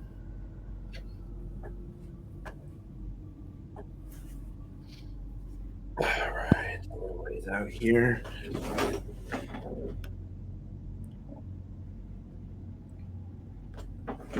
Man, let's move this up a bit and over. There we go. Make that bigger. Good lord. We got the party over behind the obelisk there. Oh my gosh, you guys, this music is not nearly tense enough. No, it's not. So we didn't get a chance to hide or anything. It's too late. It saw us. No. How about that tiny hut? How'd that go? While you guys were casting. How much time is left? Roll me a d10. Oh, okay. You're looking for as low as I want possible. low rolls on You this want one. low rolls in this one. There it is. 4. 4 minutes are left. 4 minutes. Oh, okay. Yeah, I was what hoping do he you was think going to that say was gonna be? seconds. No.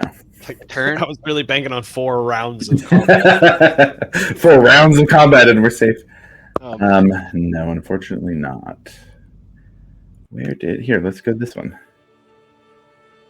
Let's get into some combat music. Guys, let's roll initiative. There's a monster. Let's see what they do. Love this. Ooh. I don't know if I said it or not yet, guys, but I am hurting. Ditto, dog. Dude, I was so ready to go to bed. Like, I really was. This will be nasty. Oh my god. Is this I got place- a 20. I got a 21. 21's good. It is, man. Is it really? When you It have is. 34 health? Is it great? Is it good? It's good. Yeah. It's good. Let me run in there, guys. I got this. Means your death is going to buy us around. I'll draw it out. It'll be a 4-minute death. Don't worry. Oh, go Matthew McConaughey that dragon, my man. Yeah, right? Oh boy, okay. Grim I got a 19. and Varric. 9. That's not so good. Okay. I do have a question. Do I have to attune that moonstone? Oh, good question. Let me see what I got here. You did say it's Day. 99. I would say not with a once a day ability. It's a once a day and once a week ability, so not really need to be attuned. Yeah, I don't remember everything you said. No, sorry. Yeah, I'm just telling you now. Yeah, absolutely. Not an attuned item. Okay, what's the once a day ability? Here, let me send it to you. Yes, please. Save. Yeah, yes.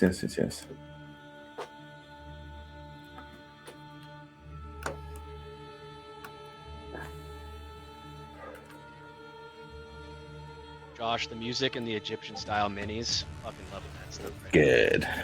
Obviously, I've been doing some setup for that. Yeah.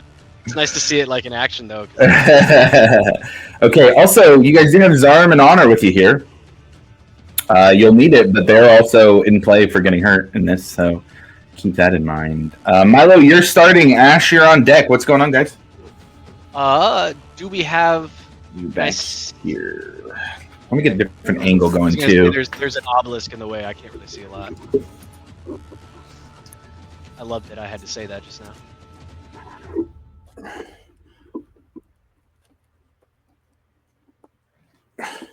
Is that a little better for angle with you guys over here? We got Ash behind the obelisk, but everybody else kind of over in that general area. And then let me get the overhead set up too.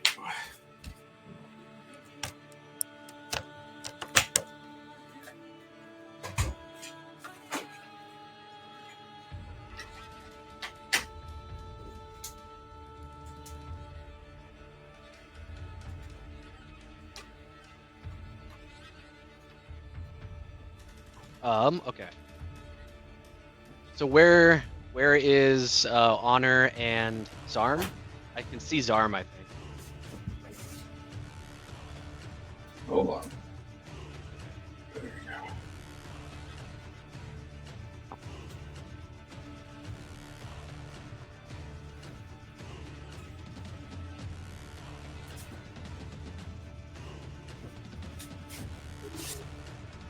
go. All right.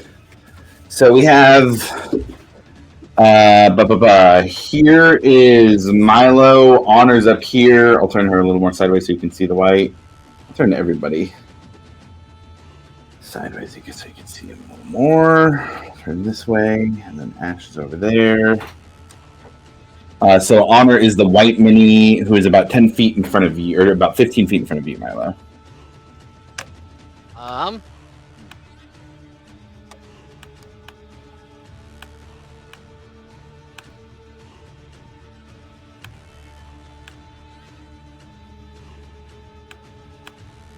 I am going to shoot immediately up into the air Well, first off, is Silsine with me or not? Yeah, that's well, unless you've activated her, I would say you'll have to activate her still. I figured that she had been activated since last time. Oh yeah, if you don't have a specific time limit on her, I think that's fine. No, it's just until I die or go unconscious. No, yeah, that's fine then. Okay, so she's gonna sit right next to Honor. I will go 90 feet up or 60 feet up, Okay. and then I am going to. As Milo starts to rise up into the air, he whips out his book, and you see the blue magic come out of it. He points down towards the monster and casts Hold Monster. At All right. 18 Wisdom save. Let me see if I can. Sorry, I'm working on getting the other camera over here too. So we have a little more overhead. There we go. And I will only go 30 feet to save the bonus action for a second. Okay, there's a little bit of an overhead view too.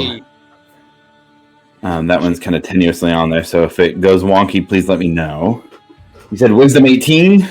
yes. All right. Well, that is going to be a failure.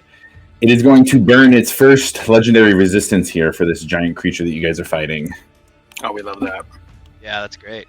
That one out of the way right away. I will go ahead and continue the extra 30 feet up. Okay. Up to 60? Yeah, 60 feet high, and then I am done. Oh, I just broke off Milo's hand. Ah! Damn it, I'll have to glue that on That's later. okay. Whoopsie. It's about to happen anyway. So It's about Does to that mean I happen can- in real life. Yeah, right. He just chomps it off. It's Now I can All only right, do 1.5 items. all right. That takes us to Ash next. I Right. will start by raging. Okay. And is this a get big rage? Yeah, go to Okay. huge. I'm going to apply fire damage to my spear. And I will run at him and stab him. 10, 15, 20 feet runs you up to him. I'll switch your mini out. Gun stab away.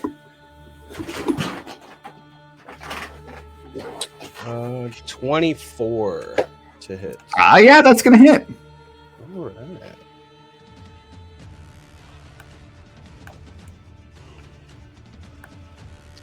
So that is 9 points of piercing Okay. and 9 points of fire damage. 9 points of piercing, 9 points of fire. Okay, got it. It's 18 total. Because I made a spear attack, he is sapped, so he has disadvantage on his next attack roll. Sapped? Yes. I think that's 2024 rules. Oh, really? Yeah, I think so. yeah, that sounded like it. Yeah. Weapon Oh. mastery.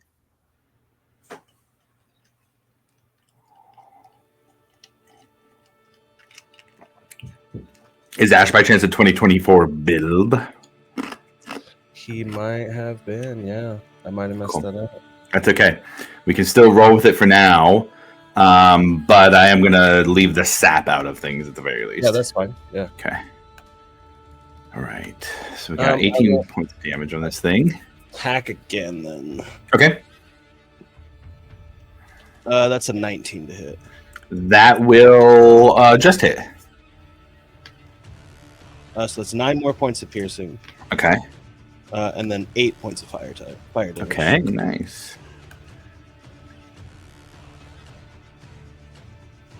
Are your piercing attacks magical? I don't believe they are. Okay. So if that's the case, the extra fire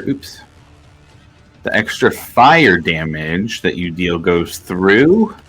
The piercing damage does not seem to break through its very thick hide. Do you have a regular spear?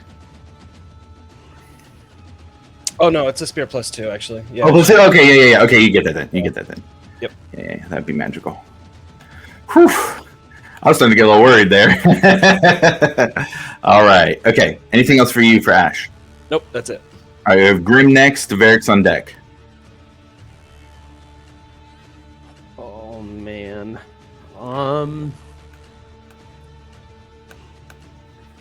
Dude, I don't want to get close to this thing. I can see why. Man, I think it's terrifying. And I'm like not in the greatest shape. So if I take a hit, it's bad news. It's nighttime, right? Mm-hmm. Okay.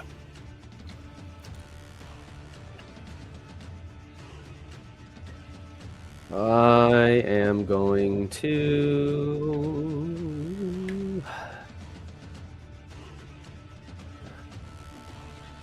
I will just move, I guess, towards the pillar that's nearest to Milo. Yeah, that one. Yeah, I'll just move towards that. And then how close does that get me to that thing? You're muted. Gets you about 10 feet from the pillar. What about towards the monster thing? You are 5, 10, 15, 20, 25 feet away.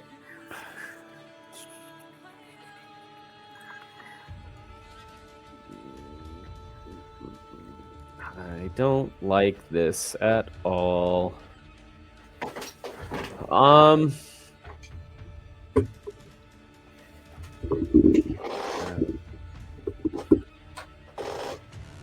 Oops. All the range stuff I have, it just isn't that great.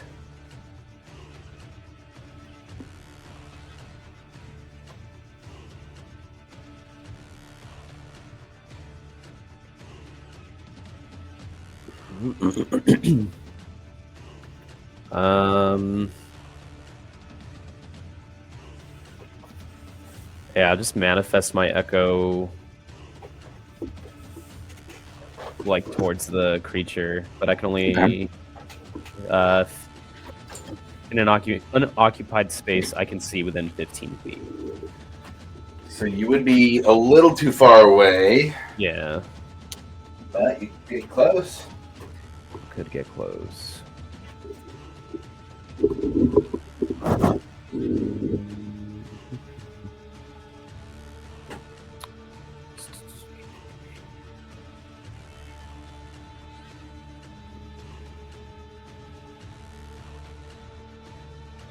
Sorry, I'm just reading to make sure that if there's anything else I can do.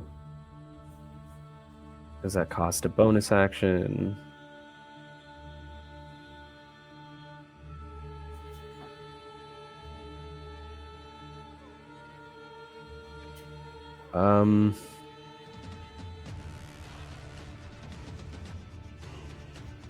So I guess this is just kind of getting in the weeds, Josh. So after I use my bonus action and the echo appears, right? It kind of just goes over the rules of what the echo has, like its AC and stuff like that. Mhm. It does say you can use the echo in the following ways. You can mentally command the echo to move up to 30 feet in any direction, no action required. Okay. So then after I summon him, can he still move that 30 feet? Does it say it takes a bonus action to do that movement? It Anywhere? just says no action required. It's a bonus action to manifest it, but after that, it doesn't say anything in the rule set of like. No, I think you can still move it then if there's no action required specifically. That makes sense to me. Okay. Then I'll just move him right up to the creature then, and then I Sure. will attack through my echo. Okay. That is terrible. That is going to be 19 to hit. Sure, yeah, 19 hits. It's a big broadside of a barn situation. Yep. That was pretty terrible roll. It was just a 9 right there. Okay. And then that's Ash in front of him, right? Yes. Okay. Ash is big form. Big form Ash. Okay, cool. I just wanted to make sure that I got the sneak attack. That's it. since he's in range. Stand by. I just gotta find my 6. Where are you? Oh no. Okay, I'm just gonna roll on D&D Beyond. So this is for the damage with the sword.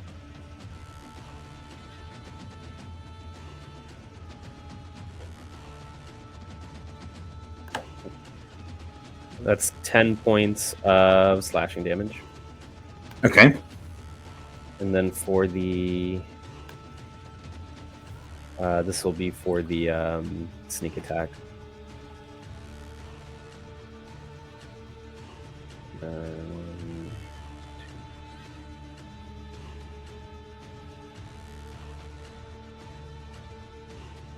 Um, 16 points of sneak attack damage. Okay. And what type of weapon are you attacking with? It'll be the Scimitar of Sharpness. Scimitar of Sharpness. Okay. 10 and 16 is what I heard. Yes. Okay, got it. Anything else? And then I'll just take my second attack with my Echo as well. Okay. This one is going to be a 25 to hit. That hits. And then this is going to be 6 points of slashing damage. Okay. All right. Anything else? And then I will just move my Echo back a little bit. Okay. Whatever movement it has left. At least to where it's 15 feet. 15 feet? Okay. To where it's 15 feet to go back. Okay, got it. It sees it. That's an attack. It'll try and use its reaction to do an attack of opportunity. Okay. It'll use its slam attack. That is a 27 to hit. That'll hit. Okay, let me just click in. It's going to be 22 points of bludgeoning damage. Yeah, my Echo has 1 hit point, so it just... Yeah, so Echo disappears on that one. First reaction, that's nice. Yep. Anything else? No, I don't have anything else. It's my turn. Okay. Varric takes us to you next. All right, let's see.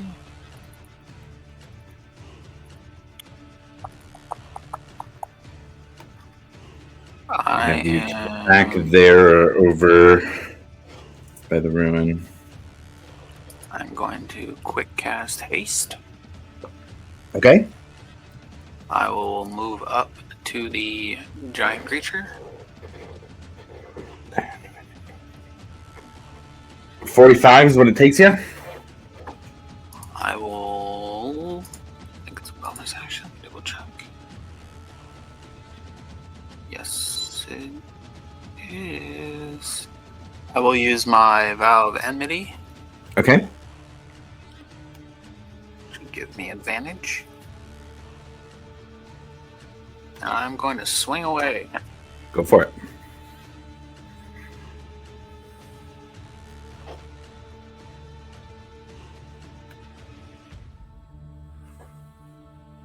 Wait, I might have to change how I did it actually. Unless I can use Vow of Enmity as an action. If it's bonus action to do, you have to specifically have a bonus action. Okay, then I would just have to change how I did that. I wouldn't quick cast haste. I would just Okay. barely cast it. Okay. Let me get those points back.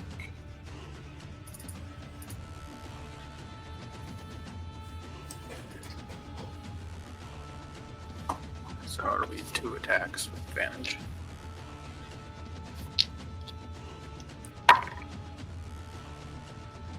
That is 25 to hit.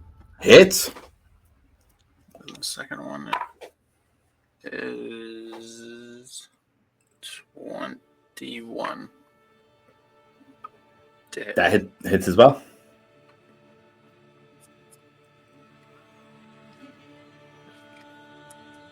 Its first one is 11 points of damage. Okay. What type of damage? Bludgeoning. Okay. And then the second one is 18 points of bludgeoning. Okay. Very nice. Very nice. And Right. that'll be the turn. Okay. That will take us to it next. And you guys see that there are wounds on this creature, and these abyssal tentacles reach out from their wounds and kind of start to lash out. Some of them grabbing the wounds to pull it closed, some of them trying to lash out to those that are close to it. But it is going to take its turns next. What size is Ash right now?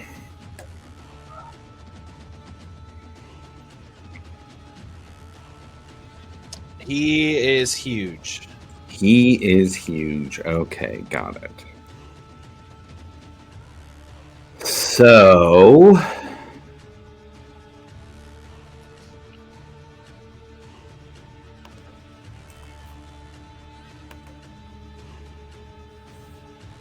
he's going to use one of his slam attacks first against Ash.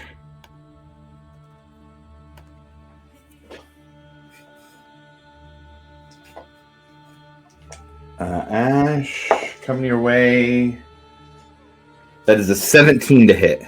Ooh, that does not hit. Does not hit. Very nice. Okay. That was low on the dice. Second slam attack. Ash, you're the biggest here. You're presenting as the biggest issue, and you are huge also. So it's going to be another slam attack against you. Yeah, there we go. That's a 31 to hit. Oh yeah, that hits. We're looking at 18 points of bludgeoning damage. I think that's halved to 9 because you're raging. Nice. There's a one rolled in there somewhere. Final attack is going to be against Varric. It's going to make a bite attack against him.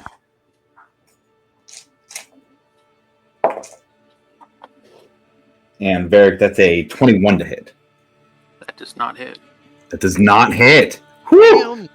You don't take the damage. You are not grappled. Yeah, I'm up to 22 right now because of haste. Nice. That haste saved you, dude. Oops. That haste saved you for sure. All right. That's going to take us to our wizard friends.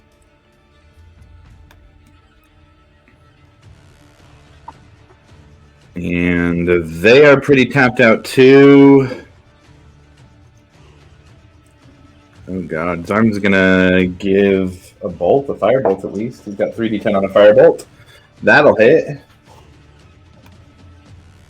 With a 27 to hit for 20 points of fire damage. And let's see, let's move him a little. We'll kind of move towards Milo.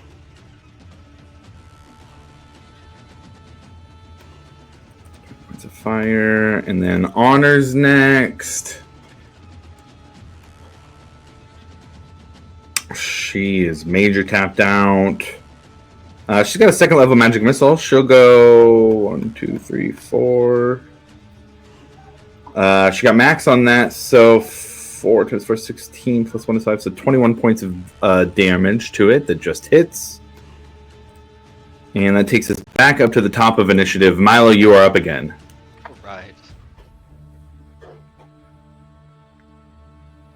How tall is this thing? Oh gosh.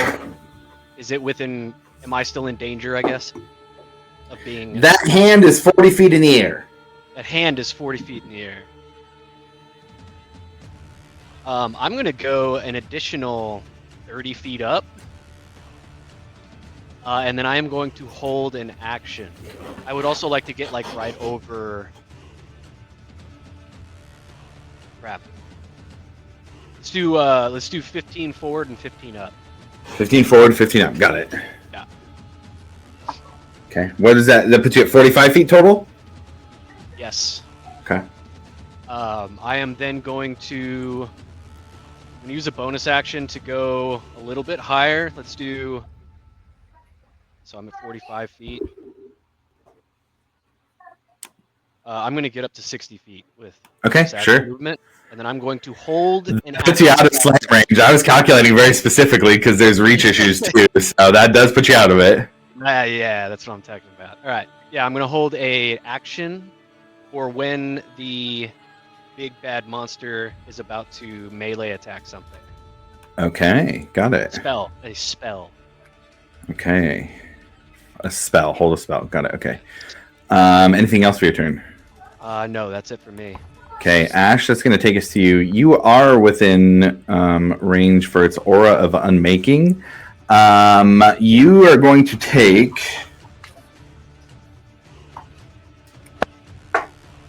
6 points of necrotic damage as the tentacles from its wounds are lashing out, hitting you with them.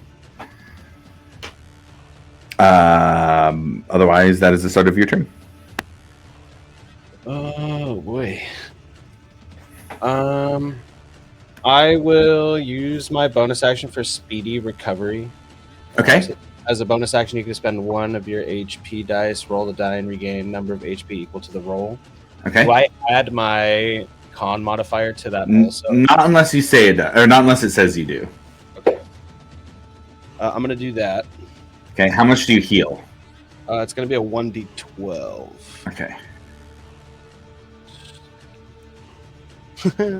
I got a 1. You got a 1. Okay. That hurts.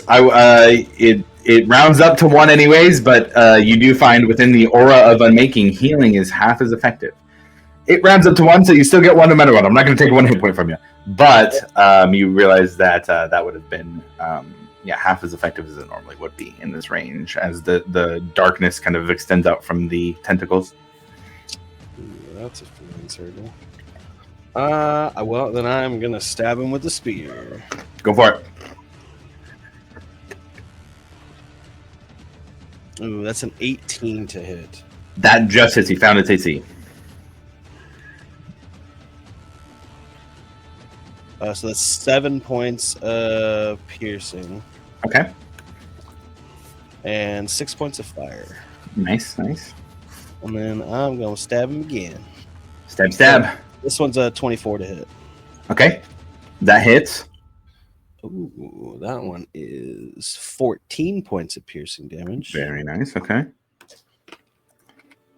And 8 points of fire damage. Very nice. Very nice. He's going to use his reaction this time for the corrupting touch. Ash, I need you to roll a Constitution saving throw. You get +4.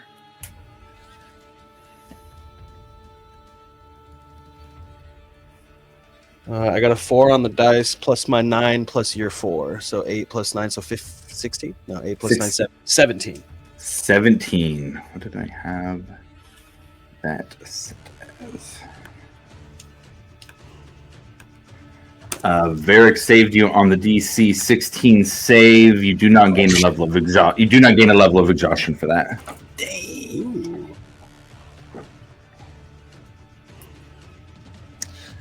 Shit.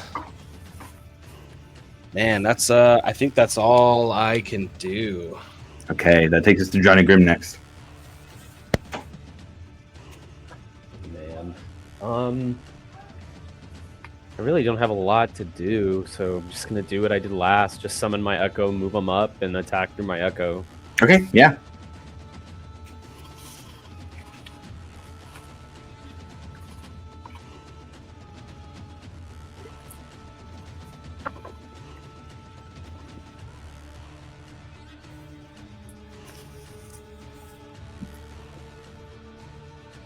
And then it's gonna be a 25 to hit for the first attack.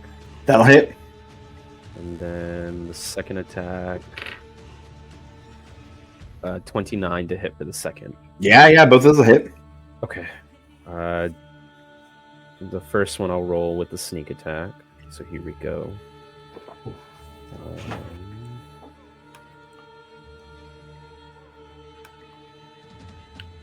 That is going to be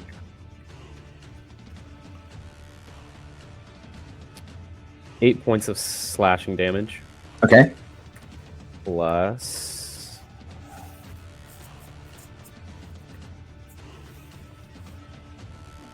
18 points of sneak attack damage. Ooh, very nice. Okay. And how much is the next one? And then the next attack is going to be 9 points of slashing damage.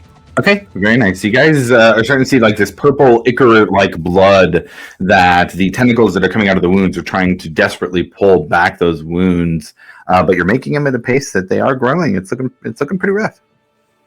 Okay, and then just hopefully we can just get this done. So I'm gonna use action surge to take another hit at him. Okay. Damn, I'm super tapped. 21 to hit. That hits. Okay.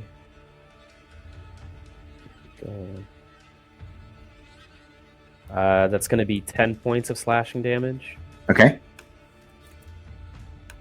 And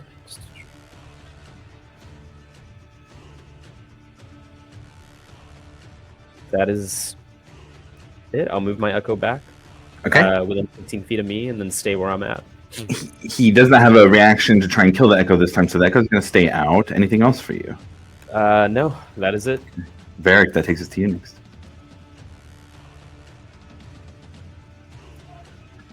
Alright. You do actually take 5 points of necrotic damage at the start of your turn.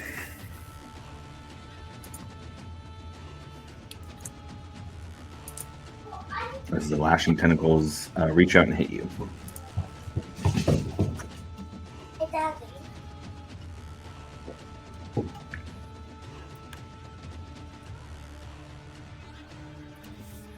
Alright, let's see.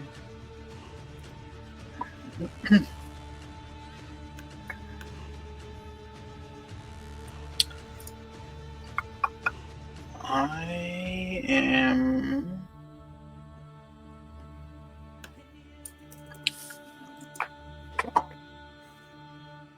Flynn, you're pretty messed up, right? Oh yeah, yeah, yeah. I'm hurt.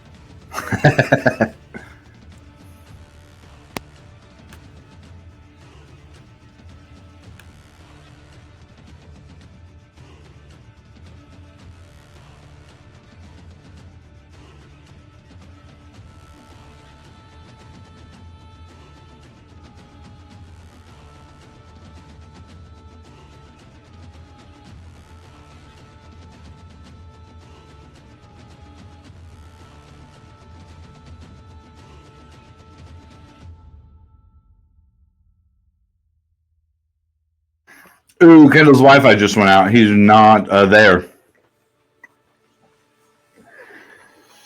Well, it's the creature's turn next. It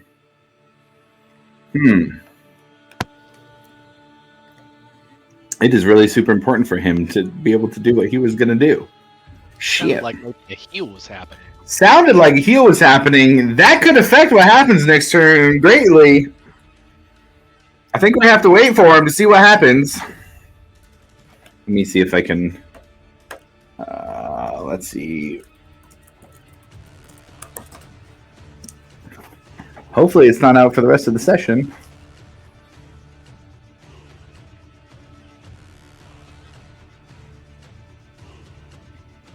Let's see what we can do to get word on what he was doing. We're trying. Going into the Arcane Ether here with Ascending Spell.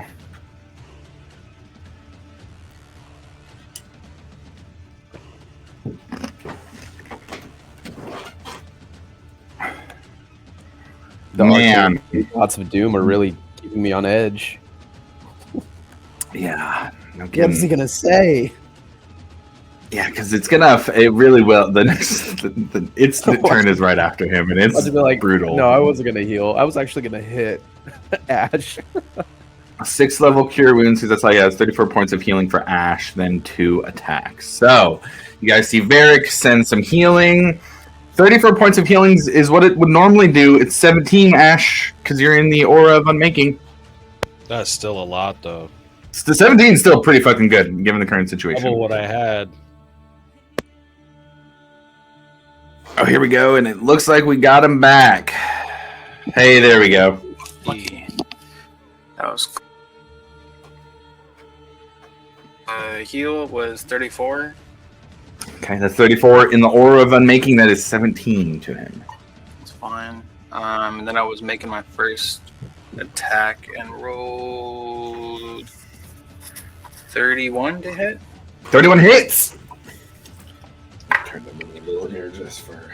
And then the second is 26. 26 also hits.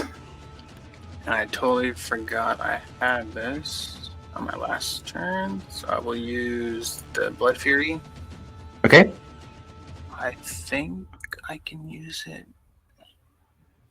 Let's see. Yeah, it's anytime I hit. Okay, not just once per turn. Okay. Oh.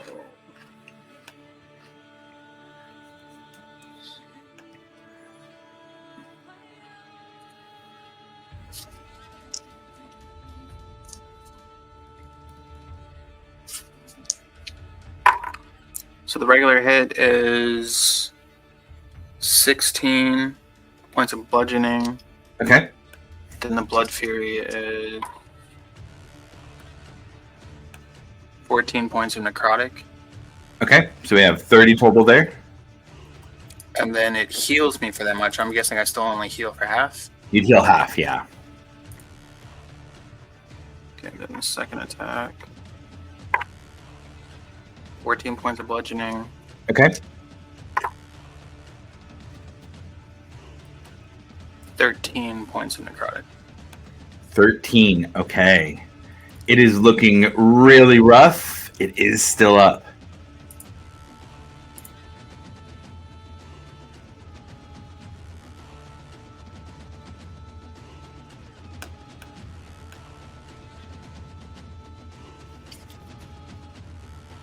So all I have is a bonus right now.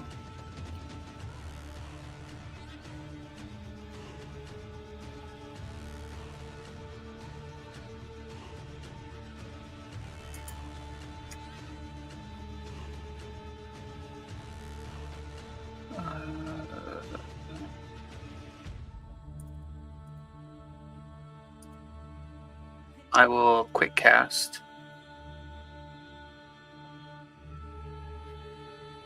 Let's do a firebolt, Firebolt. since I already did a leveled spell anyways.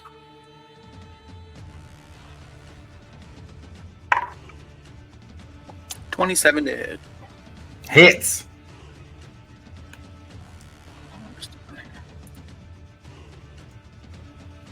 13 points of fire damage. 13, nice. You see, on top of everything else, the fire kind of catches on its fur and spreads across its back. Let me mark 13. As it starts to rear its head and scream out in pain with its 4 red eyes and its giant mouth. They can fit probably all 4 of you, or all 4 of you in it at once. And that's my turn. Okay. It's going to get one more at least. And you guys see those tentacles begin to pull back some of the wounds and close them up, although it is still gravely wounded.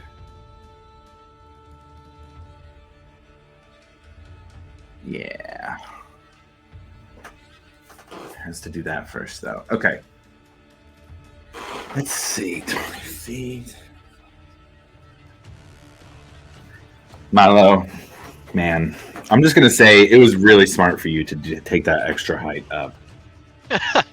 It really was. It's going to take the 3 things it can do at the 3 targets it can do it at. We're going to go bite first here with Varric.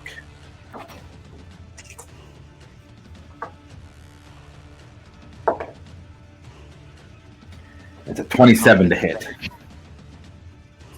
That hits. going to be taking 24 points of piercing damage, and you are grappled and restrained.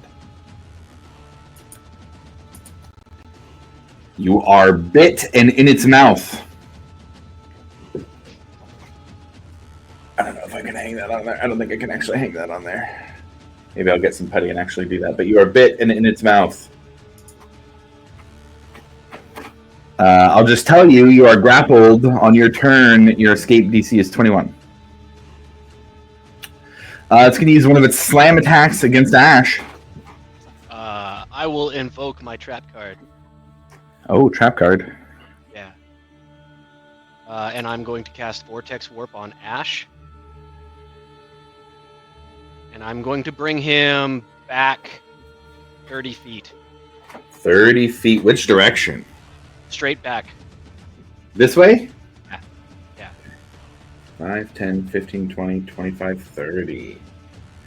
What movement does this thing have? Let's see. Okay, got it. So Varric is in its mouth. I'm going to make that putty move now because you guys have moved its targets. Does that waste his attack, by the way? That's what I had in my mind theater, was him like striking the ground and me pulling him out from under it. And having the vortex warp. I don't know how it works mechanically. Yeah, so the reason I'd say no on this one is because the equivalent spell of doing that with like a chronergy spell is like a 5th level reaction.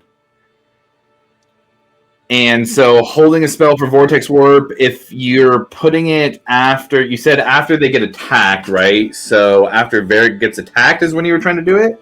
Or you were holding it for at a point when somebody was going to... I was holding it specifically for a melee attack. For a melee attack. Wow. Somebody that was close by. So when they were going to come down with a melee attack, I was going to then save the individual from that melee. Save a slam, huh?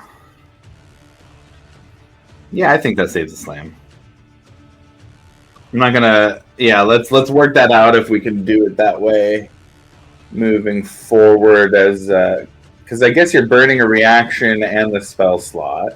Yeah. So the reaction can happen. There we go. Now he's in his mouth. Nice. Now he's in the mouth. Shoot on.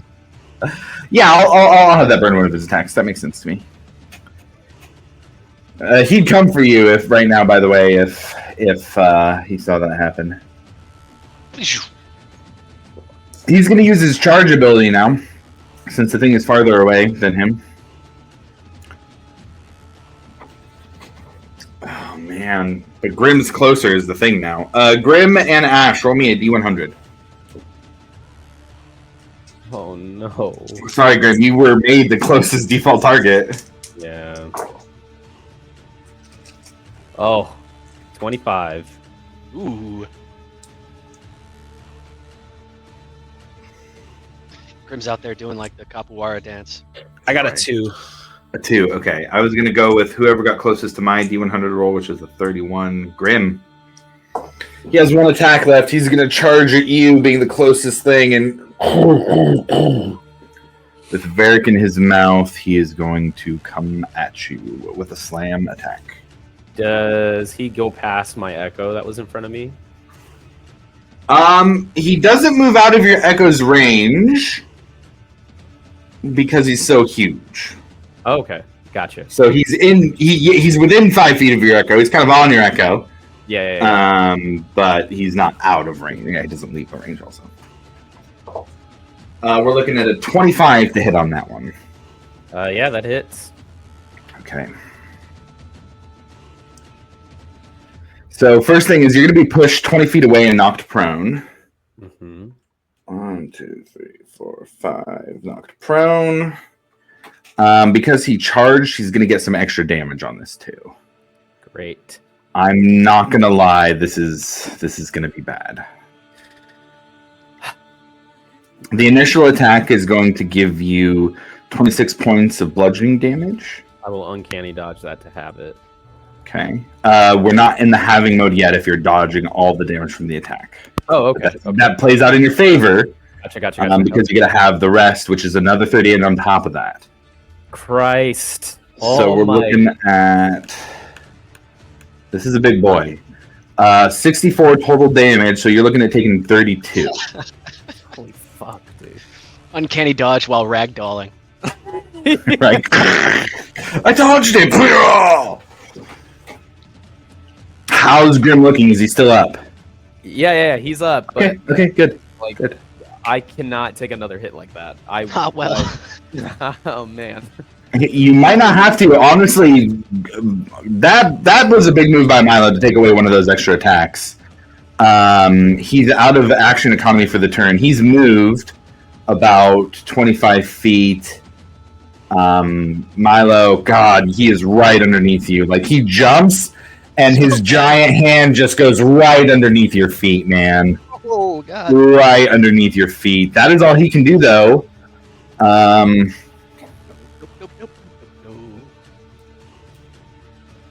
Zorn's gonna, oops, too far.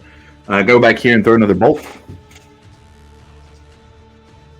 He's kind of pissing himself, and he gets a 15 total, which is gonna miss. Honor is gonna go. Not even looking, he's just running. Oh God! It's so fucking big! Grim now! Honor. Yeah, when Varric sees Zarm miss and be like, "That's the best you can do." 5 feet away and you miss? Let's see. God, Honor has really low spell slots left, which kind of makes a difference depending on what you guys are going to do. God, we're extending things out though, so it makes a little bit less of a difference. You guys are trying to long rest right now, so she's going to go for it. She's going to throw out it. She wants to damage the hit, so she's going to throw out another magic missiles. Third level this time, so 5 darts. She got a 4 again. So we have 25 total this time, and it is set up pretty good here. It is now looking super hurt. Takes us back up to the top with Milo. I am going to Vortex Work Varric. Just high enough to where when it's his turn, he's landing on top of its head. Okay, got it. And I'm going to move about 30 feet back.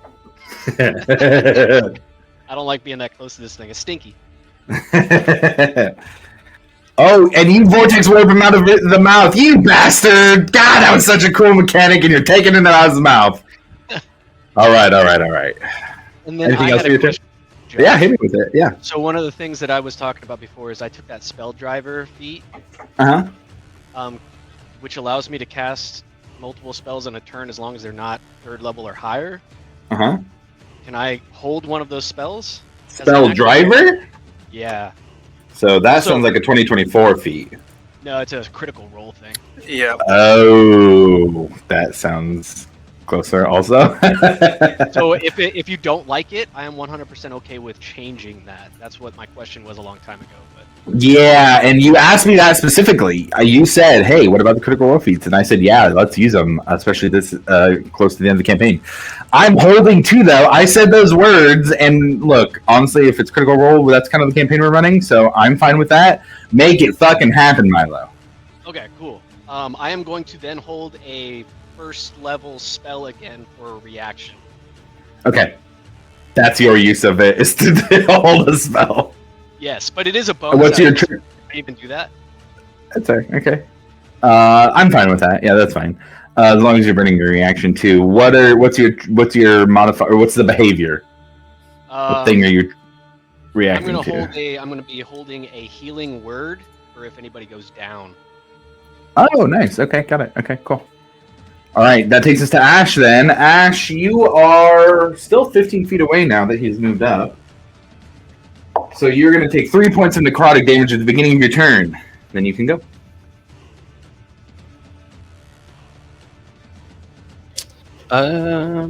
I would like to move up on him and then hold an action. The action is to catch Varric after he plants this thing. Got it. Nice. Okay. Grim, what about you? Or sorry, anything else for Ash? No, that's it. That's it. Okay, got it. Grim. I'm gonna stir back up. Half your movement. Yep, and move towards the pillar again. because I gotta be in range. Actually, no, I'll stay where I'm at. Okay. And then I will just attack through my echo again. Okay. So 2 attacks. Here's the first one. That's going to be a 21 to hit. 21 hits. And then the second one is a 27. Both hit.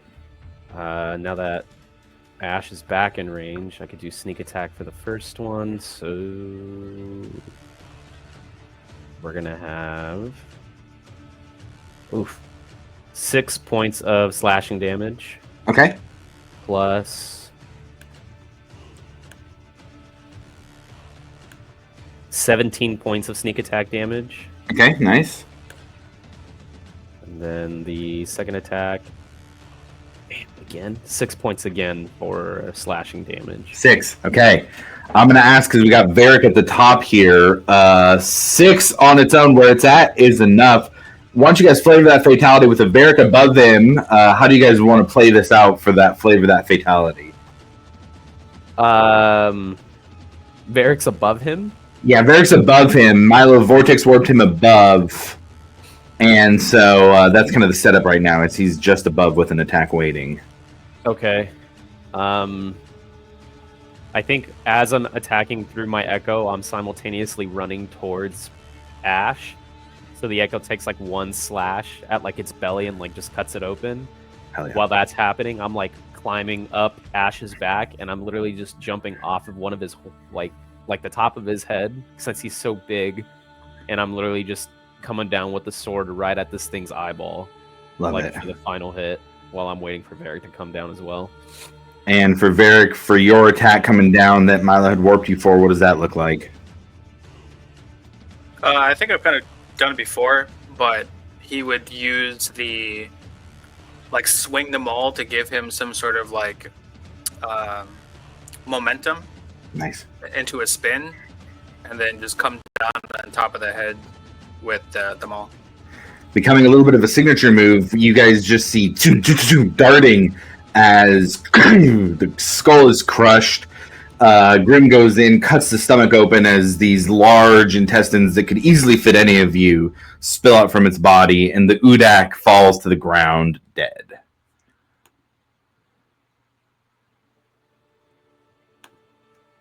And let's change some cameras back here. Where the hell did that thing come from? I don't know, but can we please go to bed? Go back to Desert Wind, and you guys have a large corpse of this abyssal beast now, blood soaking into the sand near where you were trying to make rest.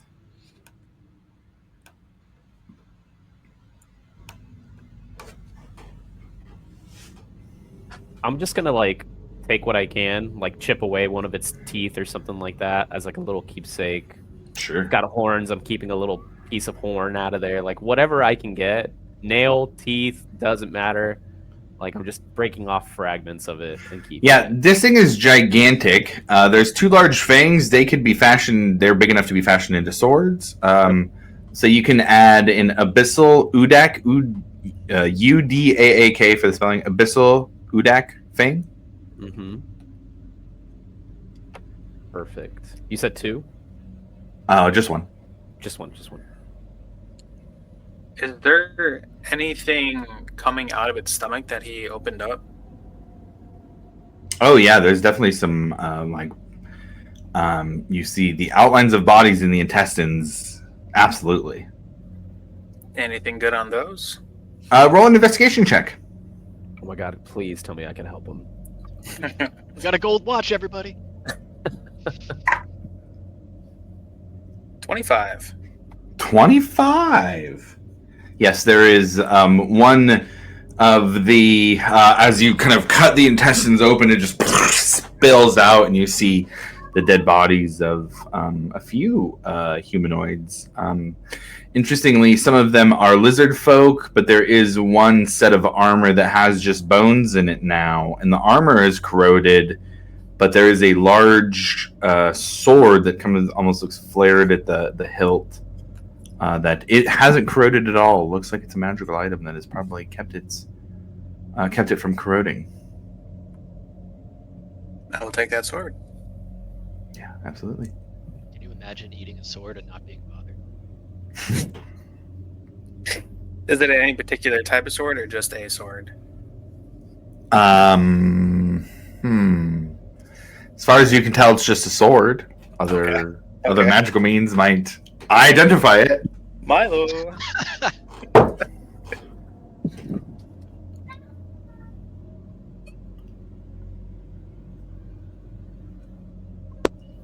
think Milo would probably, with quite high anxiety, begin to cast Tiny Hut again. I would say let's find a new spot in case something comes for this body. It's always a bigger fish. Huge, I say. Easy enough for you guys to find a spot that's off of here. You find a dune that goes down into a little bit of a bowl. Enough that you could easily make hallucinatory terrain down at the bottom to fill in the sand. And you both have another 10-minute casting time. So I can't do it anymore. Oh, you can't do it anymore? Okay, got it. So we just have the tiny hut that could change to an opaque cover. Milo, roll me a D100, and the rest of you tell me what you're doing while he's doing the tiny hut. I'm gonna keep an eye out. Top of the dunes, man.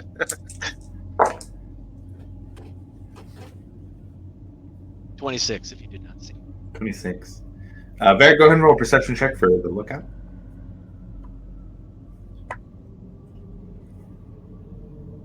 22. 22, yeah. As Milo gets about 7-8 minutes of the way through, you kind of listen to the wind. Just hear sand ruffling across the dunes. Milo's tiny hut goes off. The familiar form of its protective cover. Oh, thank God. Just lays down. I'll take first watch. Well, wait. Can you identify this real quick before you go to sleep? Yeah, sure. Actually, I think I can do it instantly. Let's see.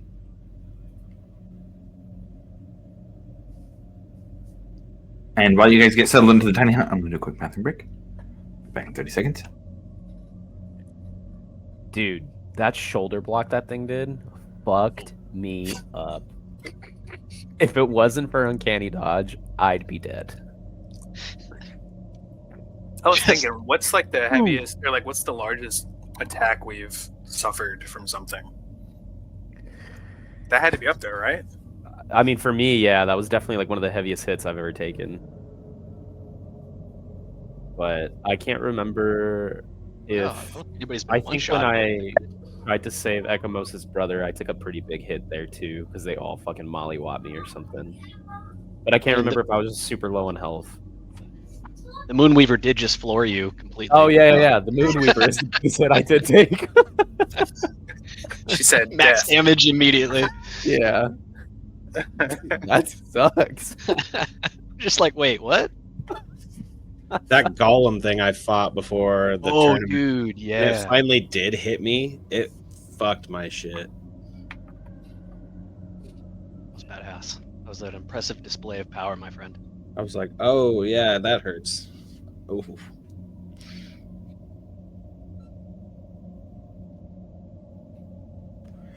Okay, Milo, you cast an identify? Yes. And I was able to do it instantly. You're able to do it instantly. This sword from the past is a Vorpal sword. Oh shit. Dude, Never mind, it took me a minute. can I please take this fucking sword? I'm tired of poking things with a toothpick. That sounds like one that's already in D&D Beyond. That is one that's already in D&D Could Beyond. be. It's a pretty classic sword.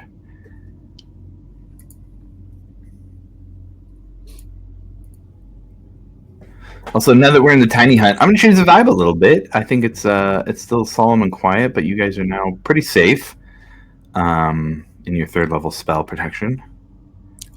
Which type of Vorpal sword? There's It's gonna be a Vorpal longsword. Okay.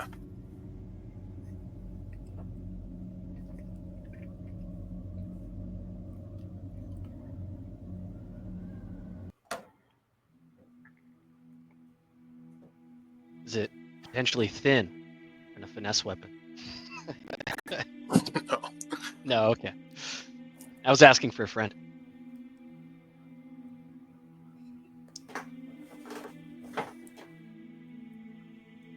That's crazy. Yeah, man. I mean, the only thing I remember about it is if you roll that crit, Yeah, it's just insta kill. pretty much. Well, Well, yeah, technically, depending on you the cut its situation. head off. That's right. Yeah. Yeah. Creature dies if it can't survive without its lost head.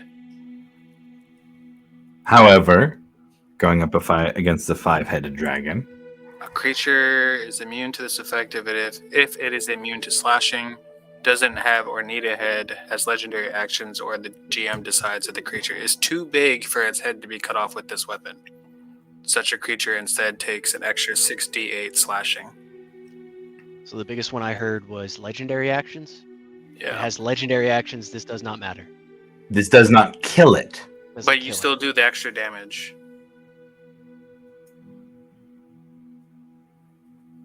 It's pretty similar to the scimitar I have right now. The only difference is the scimitar, if I roll 2 natural 20s, I cut off a target's limb. I think the scimitar is also a short sword, right? There's like 3 different ones. There's a short sword, a scimitar, and then there's a long sword. I see. So I think yours would be the finesse version, so that sneak Yes. attack would apply, which Mhm. I believe would be short sword.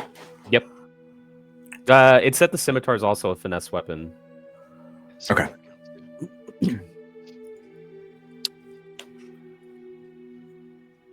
But I'd go with scimitar then, yeah, because I think scimitar was how it was described, and then give you. I believe scimitar is d8 over d6, but if it's d6, it doesn't matter anyways. It's flavor. yeah, the scimitar is 1d6 plus 5. D6. Okay, yeah. Yeah. I will give that to Grim.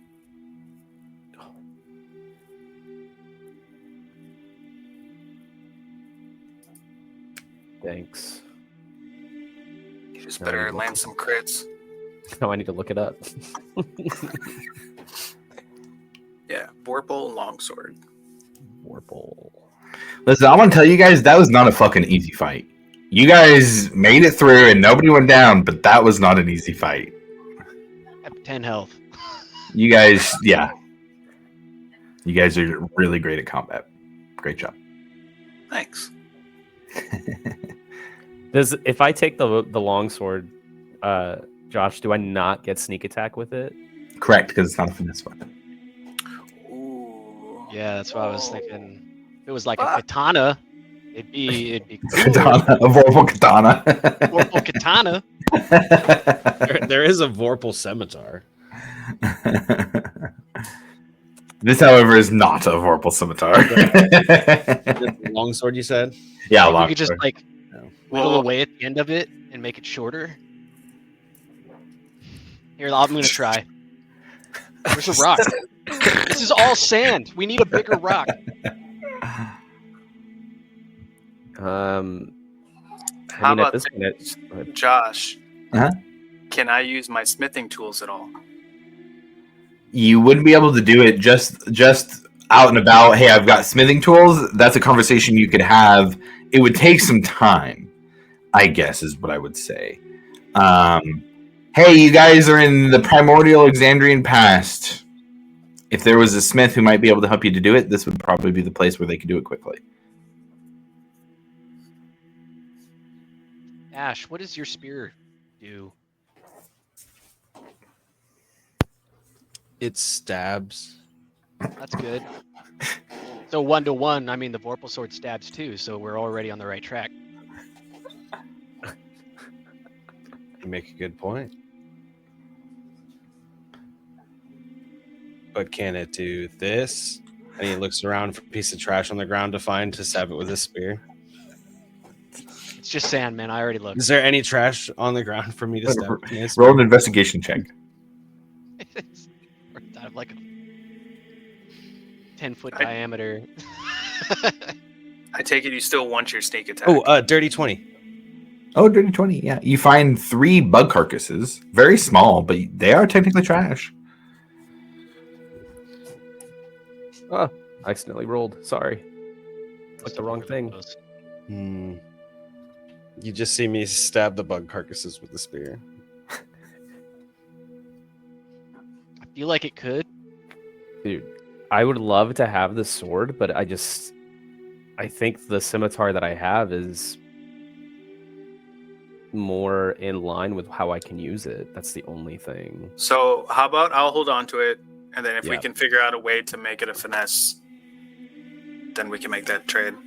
Yeah. Let me hold on. Because now I'm thinking, like, if I use haste, like, I get a lot of attacks. Like, Get a lot of there's a opportunities to chance. hack your head There's a off. chance to hit a 20. Yeah. More chance for I mean, crits. I could. The only time I'd have like a chance, I just lose sneak attack, which honestly isn't that crazy. Like it's not a lot, but it's good enough damage. Like it Only the core adds. ability of the rogue. Yeah, It's where But- most of your damages came from that last fight. yeah. But then also, if Most of I- the team's damage, I think. maybe? Yeah, I was gonna say you're like the most consistent damage.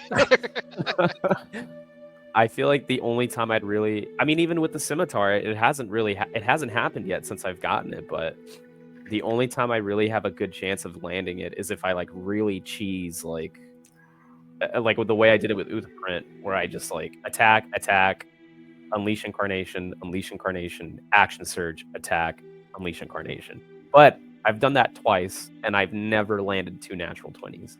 Oh, dude, the chances of that are very slim. I know. But I think the Vorpal Sword only requires 1 natural 20. 5%. Oh yeah, when you attack a creature that has at least 1 head with this weapon and roll a 20 on the attack roll, you cut off one of the creature's heads.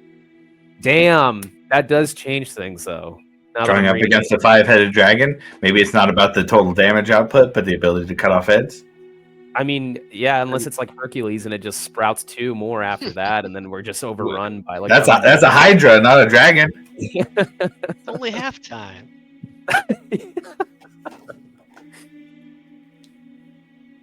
Oh man. What if we held on to it and gave it to the dwarf on the boat? That's also a good idea. You might like it. But I think for it Or would make there's sense another for Varric dwarf or Ash with to have it. it for right now. Alivor? I don't know what Alibor does. It's not shooting a crossbow, I know that. No. We can't throw too much shade at him while he's not here. So obviously, like meta wise, you want it in the hands of somebody who has multiple attacks. To up the amount and of it- times. It would be Strength you and modifier, me. too, probably. But Paladins and fighters have multiple. And the barbarian, obviously.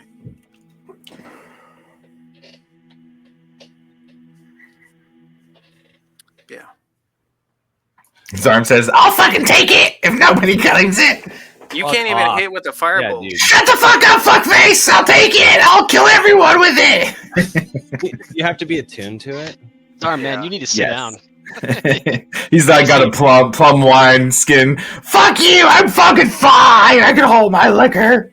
But you're bleeding out of the ears, man. Like, you need to just.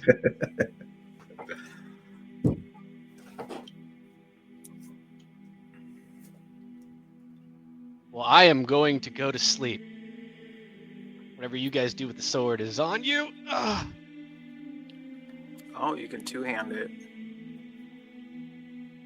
We still talking about the sword or something else? Yeah. Yeah, We're really trying to figure this out. You go to bed, dude. Don't worry. We'll figure it Oh, out. okay. All right, I got you. I'll hold on to it for now. I really don't think, unless there's a way that I'm not reading in Fighter anywhere that says that like if I use something that turns like a finesse weapon and or like a non-finesse weapon into a finesse weapon or something, I don't know how I would. It would still have to Use go it. after your rogue abilities. Yeah.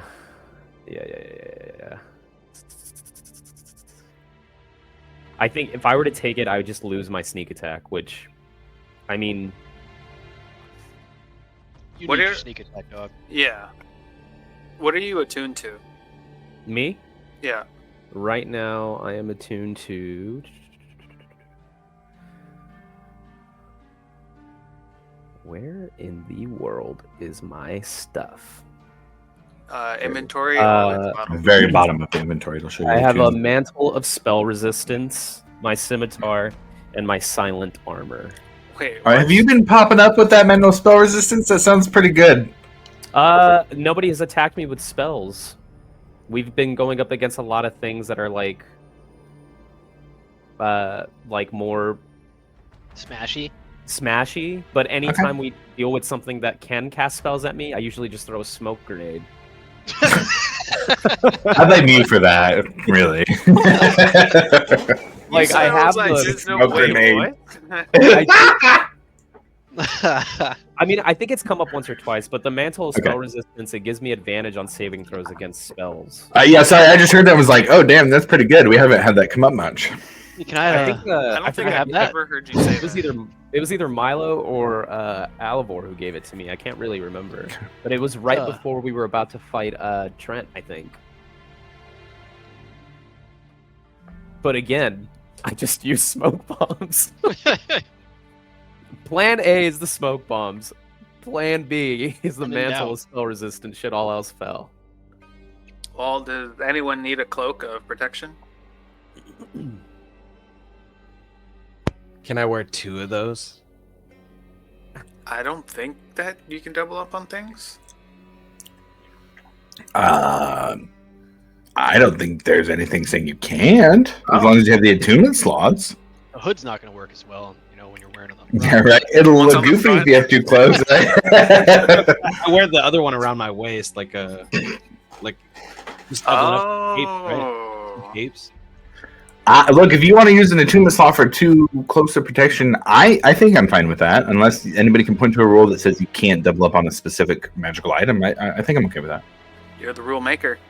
All right, cool. It is what it is. You have a second cloak of protection. Does somebody want a ring of spell storing? I mean, I'll take it back. It used to make me invisible, but it doesn't anymore. You could have asked, and I would have filled it up with more stuff. Oh, I didn't know it worked like that. I thought it was just like a one-time thing. I'm just glad you didn't need it. Didn't she use it at the like when we were with the dragons?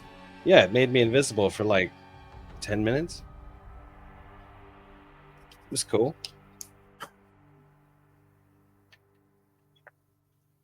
I think it was on the way into the dragon camp, right? Maybe something like that. So yeah, Damn it, I'm really going back. No, I don't know.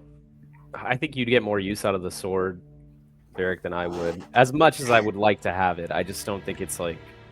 At least if you have it and I have it, both of us have a pretty good chance of landing a natural 20. Albeit, I need to land 2 in a row. You only need to land 1. But even if I do land a natural 20 with the scimitar, and I don't land another one, I still get like an additional, what's it called? Let me see. It's somewhere here. It just takes an additional 14 slashing damage. So it's like a additional sneak attack if I don't get another natural 20. Well, Josh, I'm gonna put Luminous into the pocket dimension. Okay.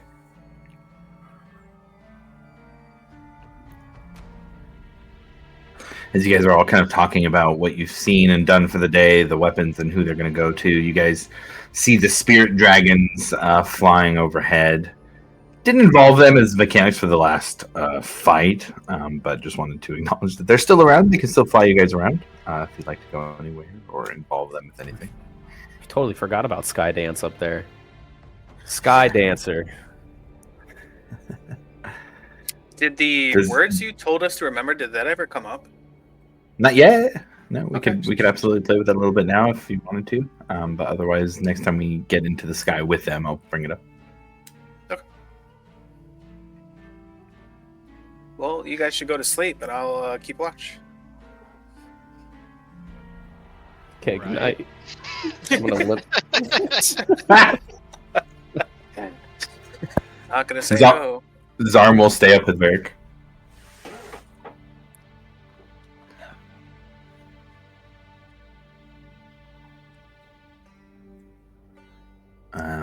If anybody has anything, they can do it now. Otherwise, while they're staying up and keeping an eye out, Zarm will tell Varric.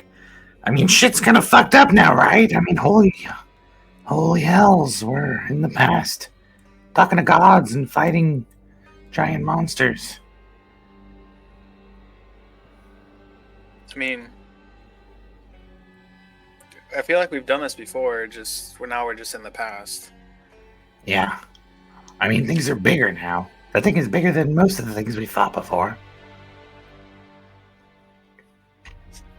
Yeah, we just need to stay alive and get back and hope the world isn't shit when we get there.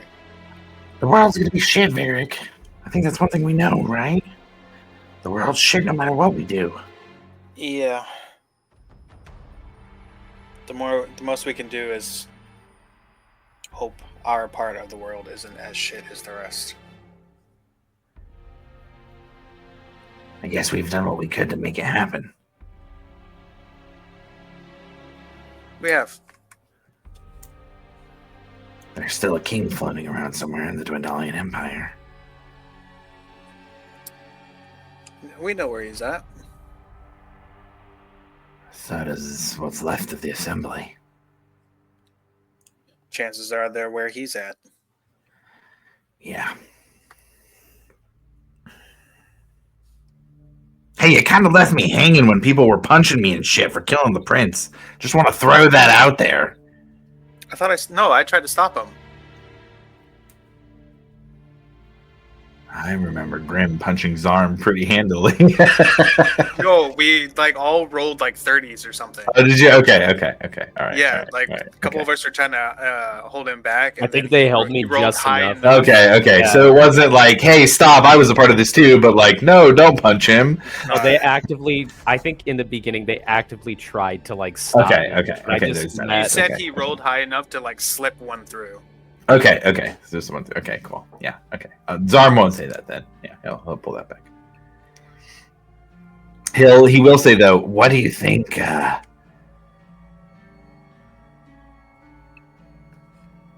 What do you think our brothers would have thought of what's going on?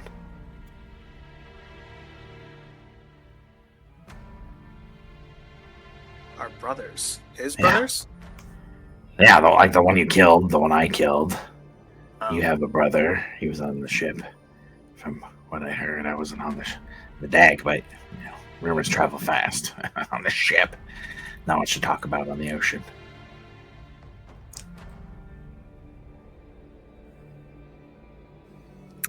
I don't know what Vera will think. I haven't seen him in a very, very long time. Ah, And now it's just a kid. And a lot has changed since then.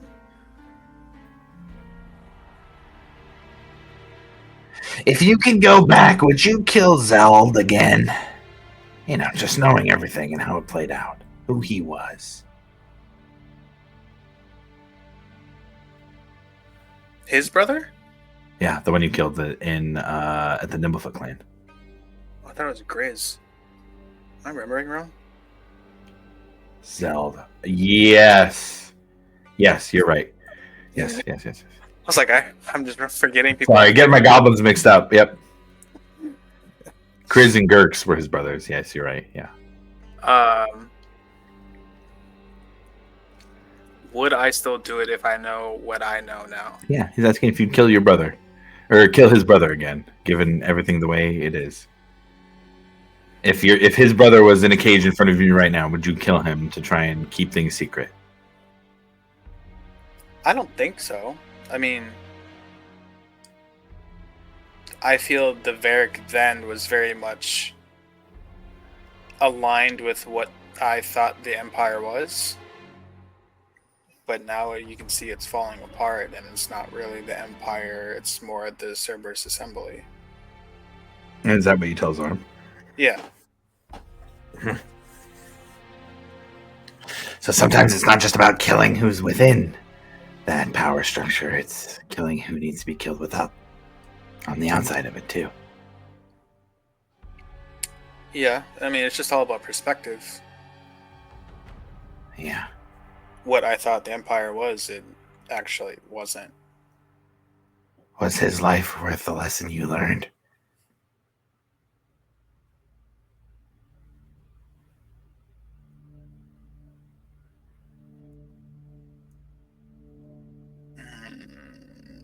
And before you actually answer, he says, "It fucking better be." And he kind of takes a swig.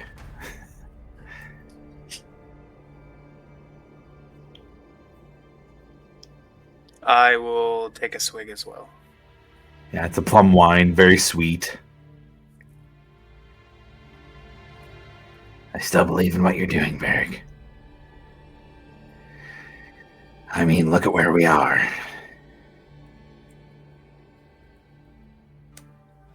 But if you ever try and hurt somebody that I love again, I will fight back.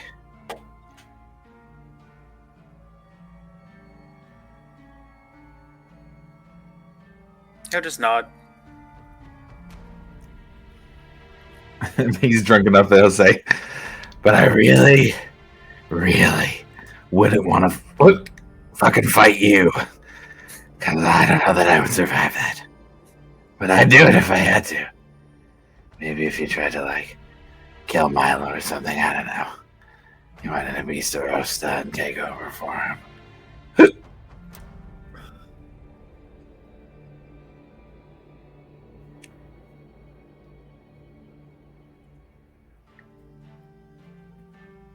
Is he... Ooh. Wondering if he's, like, drunk enough. I could just, like, use sleep on him and just pass him off. I'd say so. If you cast sleep, I wouldn't, because you're doing a long rest, it wouldn't even bother you on the spell slots. Yeah. Easy enough, yeah. You cast it, and you're not sure if it was the spell or just him passing out, but you hear just loud goblin snores. For the rest of your watch, it's quiet. Just the breeze floating over the dunes.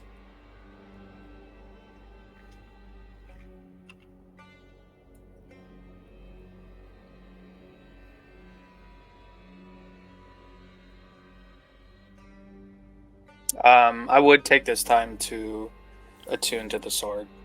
Sure. May as well. It's a verbal sword. You got it. Yeah. Anybody want to take second watch? Milo can. Okay. Milo and anybody else, or just Milo? I'll take second watch with Milo. Okay, yeah, Milo and Ash, absolutely. Silsine. Bring Silsine into it. She's important.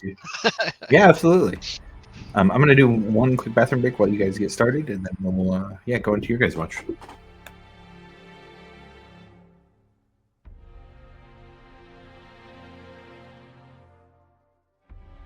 Got this cool eye that doesn't blink. Curious. Doesn't blink. Yeah, that's what they were talking about. It. Unblinking eye. Yeah, that makes What sense. Ioun gave me. It's shiny. Does the lady floating on the water? Yeah. Floating on the water. I don't know if I said this yet, but thank you for the book. Yes, I couldn't read it anyway. It's got a lot of pages. It has a lot of pages and Does, yeah. nothing on them. There's nothing in them. Nothing.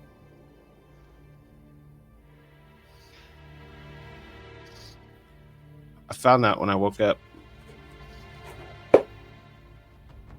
Definitely glad you had it.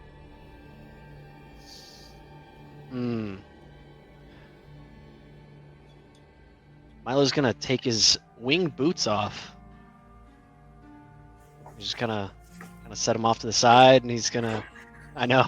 It's gonna start to attune to the eye unblinking. Okay. Just to test it out. Gotta keep these things a little breather anyway.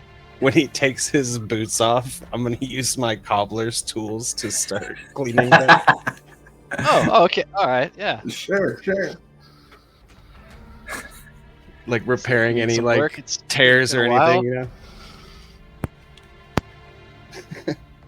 Just Do anything about the smell in there? That would be fantastic. I can't smell anything. Or then the concept would be somewhat elusive to you guys.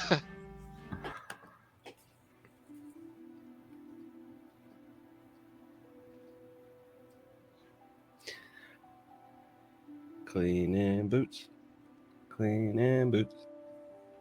fixing holes where your toes go.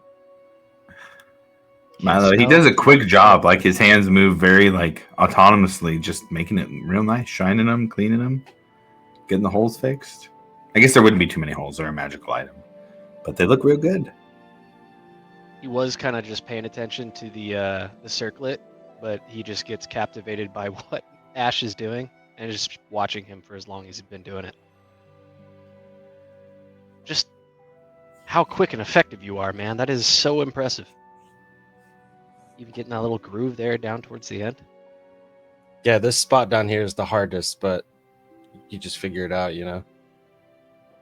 Figured you'd need like a specific tool for that, but you're just doing it with the rag.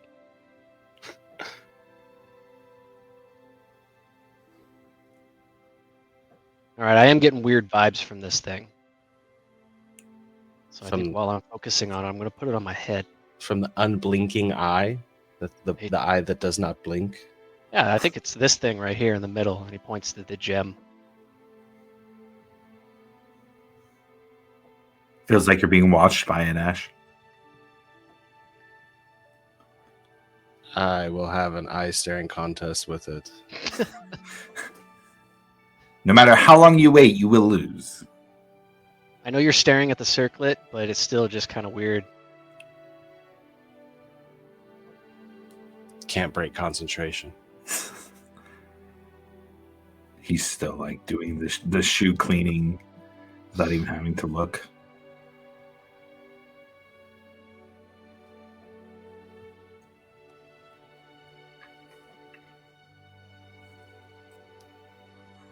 Both of you roll perception checks.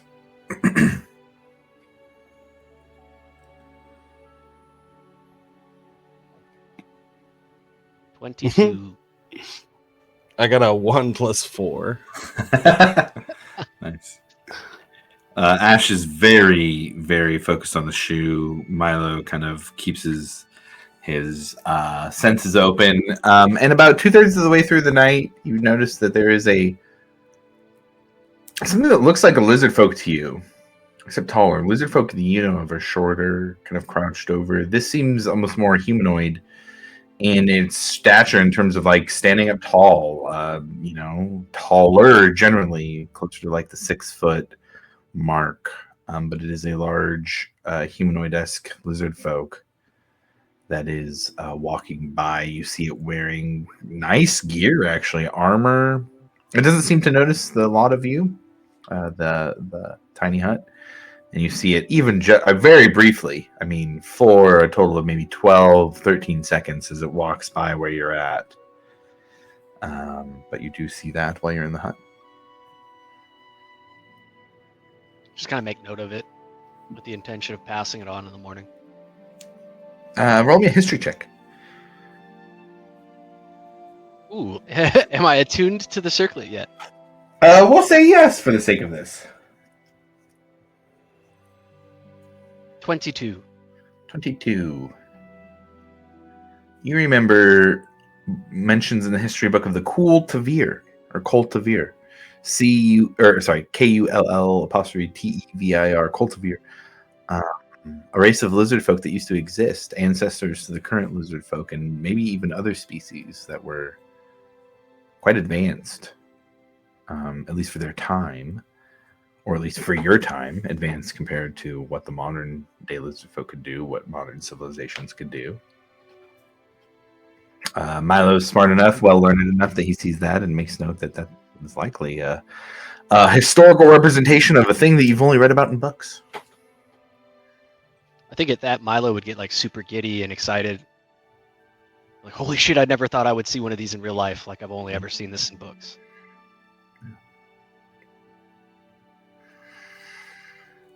And with that, I think the watch passes. Nothing of interest happens besides that. And everybody wakes up with the sun shining on a prehistoric Exandria. We'll say there's 20 minutes before the tiny hut is out. If anybody wants to do anything before getting started for the day, as the spirit dragons fly overhead.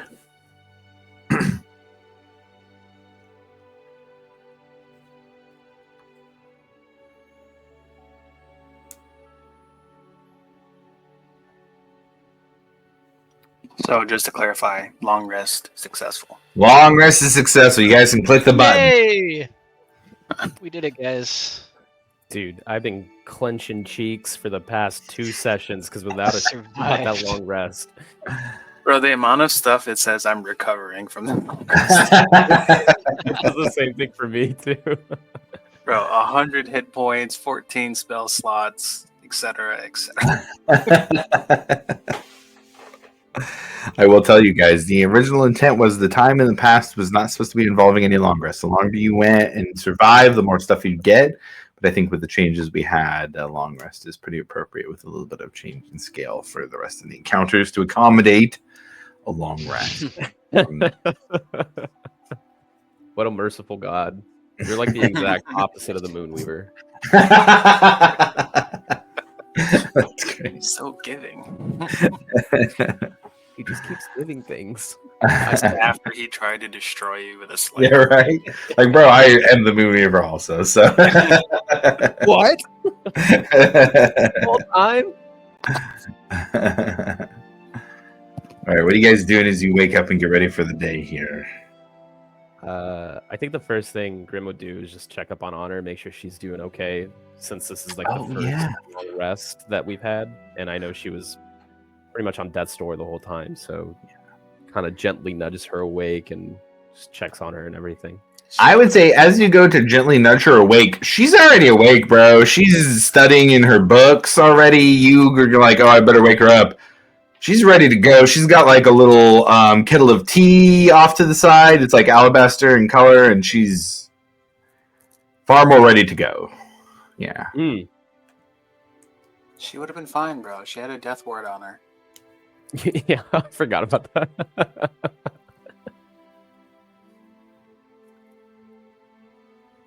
Yeah, I'll just be like, well, there goes that plan. You seem ready to go. Says, well, I appreciate you checking on me. It has been a rather difficult last day since fueling the spell to get here. Hopefully it gets less intense. I think it will. Sun shining, and it's a world we don't know very well, but we're getting more acquainted with it, and the gods that decide what happens here. She kind of seems a little like it's a new thing. She's a wizard, right? So she's all about equations and numbers, and now they're in a world that's up to the whims of the gods. So, real quick, just to check in, what all have we gotten since we've been here? You guys got the Unblinking Eye from Ioun. You got the Flying Spirit Dragons from Bahamut. You have also received the Blessing of the Moonweaver, except for Grim, and the Moonstone token from her as well.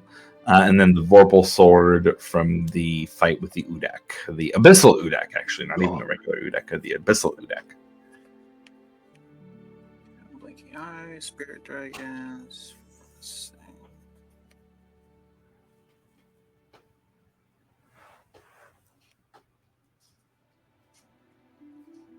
see. Milo is going to kind of close his eyes because ever since he started to attune with this thing, he's been hearing soft whispers and stuff, and I was wondering how loud they might be. The metal hums softly with ancient truths or hidden writings. are nearby, and the wearer sometimes hears faint, overlapping whispers in a language they half recognize. Wondering if any of that started was going off. roll an Arcana check. Tell me the number. Are there any red eyes on Milo? Yeah, not Oh currently. god! Oh god! I hope not. 26. 26. 26 is really super good. You hear whispers. It's a loud multitude, like it's a chorus of whispers. But you can focus on individual whispers and kind of almost tune into them. And what you recognize as Draconic seems to be speaking. And the whisper you hear is the Draconic blood will be what protects the world, not divine power. The abyss must be held back by those with fire, not radiance.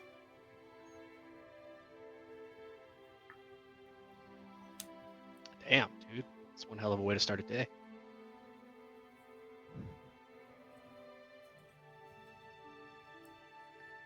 Do you guys have any questions that you might want to ask while we're in this time? I think we might be able to get more answers with this dope head thing I got. Come on, ask me. You came for vestiges, right? Yeah, you got one in mind? Ugh. Hold on. I got a list somewhere. You got pockets all over, man. Some of it's covered up by the armor. It's not one of those. Because, I mean, there's only a few that he's even aware of.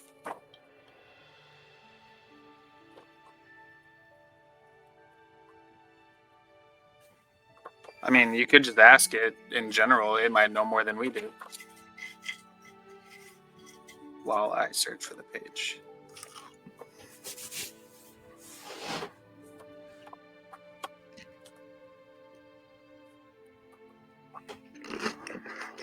Milo, you're wearing it. What thoughts do you project? Um, Okay, so I found it. yes. You already have the Grimoire Infinitus. There's the Deneth Visor, the Star Razor, the Vermin Shroud, and the Wreath of the Prism. Okay, I don't know what any of those do, but the Wreath of the Prism sounds like something I might like. What about you guys? I feel like I got what I came for, but You have the Grimoire. yeah, and the head thing. Oh, you have two. Yeah. But I had to give up my boots. Eric, Oh no, my boots. not the boots. It's like a part of my identity, man. I feel naked without them. You have two items designed to kill gods, and you're worried about some boots. Yeah, I mean, flying. It's really fun. How about you learn the spell? That's a good point. All right, so I guess we can move on from that one. Thank you. Like I said, Star we Razor? we could ask about any of these, or we could just ask it if it knows of any in general, because there are more. But I Not already like know who me. has the Star Razor in our time. Who's got the Star Razor in our time? Ford, Who's that? one of the Mighty Nine. Who are they? Wait, would I know who they are? Actually, maybe the Ford. I think actually the group interacted with them before Grim joined the group. I think it was. Before I have not interacted with anybody from Vox Machina or the Mighty Nine since I've joined the group. Yeah, I think no, the only I think person so. we have interacted with is Caleb. Yeah. Ah, Caleb, he's cool. But Yeah, like if- right before we met you, we had met Ford and Caduceus. Caduceus. Jester was in Jester. there, but not super forward. Yeah. I guess the only, I mean, would I have run into Ford on the seas? Maybe Know the name. like vaguely, like I've heard the name, but not. You would much. know the name. He's the captain of the ship that was called the Nine Heroes most recently. Fjord.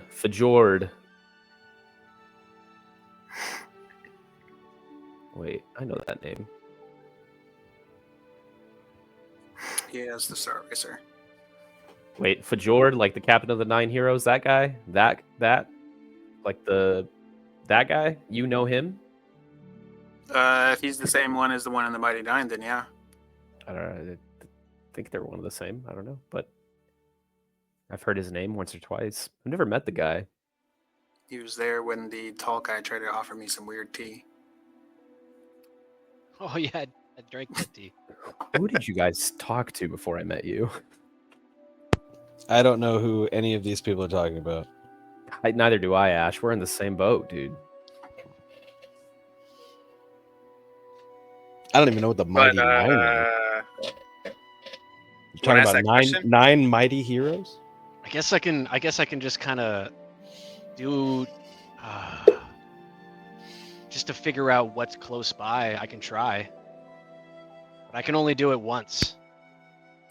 So if I miss the mark on this, then we're screwed until tomorrow. Are we trying to be like super specific with what we're looking for, so that you could send out like a But beacon? super I specific feel like it's could also something be like that on the other side of the legend world. lore. Yeah.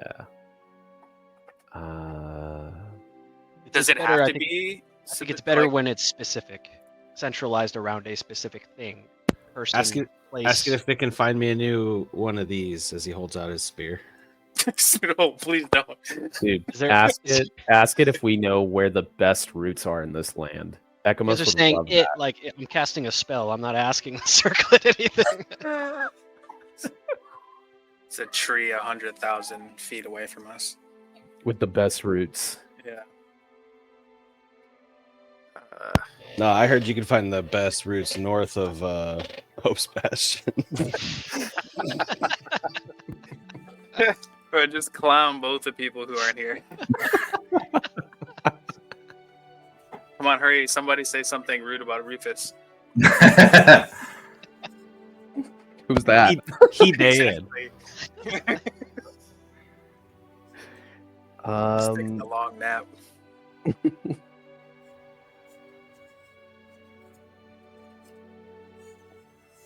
Honestly, I don't even know if I can ask a question about this current time since I don't Wait. necessarily know when we are. Does Ash know more? Would he know about more vestiges than we do? Potentially. He might have some extra names. Yeah. Ash, rattle them off right now. Yeah. What do you know? You know anything about a spear that you like? Open Trash up that picker? Rolodex. Yeah, what are all the vestiges that you can think of right now? And I cast Enhance Ability on Ash. He's just gonna say like something else. He's gonna be like, Is this a history roll? Yeah, roll a history check. I can't Oh, wait yeah, for him I'm to just using break out into enhanceability like a on him. siren. What does enhanceability do? Oh shit! Hold on. Fucking- as soon as I hit the spell to see what it does, the site was like ran into an error. Nope. Okay. I will give you Fox's Cunning. The target has advantage on all intelligence checks. Okay, just remember, guys, it's a -2. So don't be mad at me. I'm just there rubbing your metallic shoulders, dude, like loosening you up. Like, come on, dude, you got this. I got a 14. It's just A rubbing my 14. shoulders. I'm like, think. Yeah, I got a 14. You would know of the armor of the Valiant Soul. It was antique armor forged from jade and black dragon scales, and it was worn by somebody from Ank'Harel.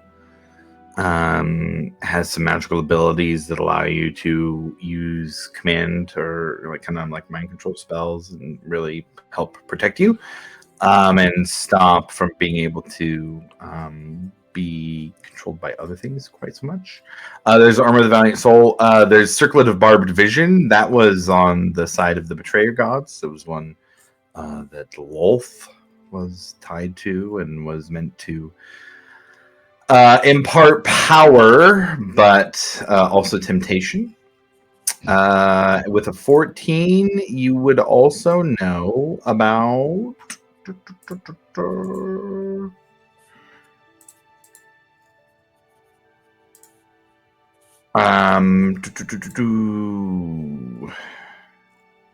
The Raps of Diamak. They were an ancient warrior monk named Diamak, had thick straps of enchanted cloth that had some sort of dark crimson blood that was enchanted on them, and he was known to use them as a powerful vestige of divergence with divine power imbued in them.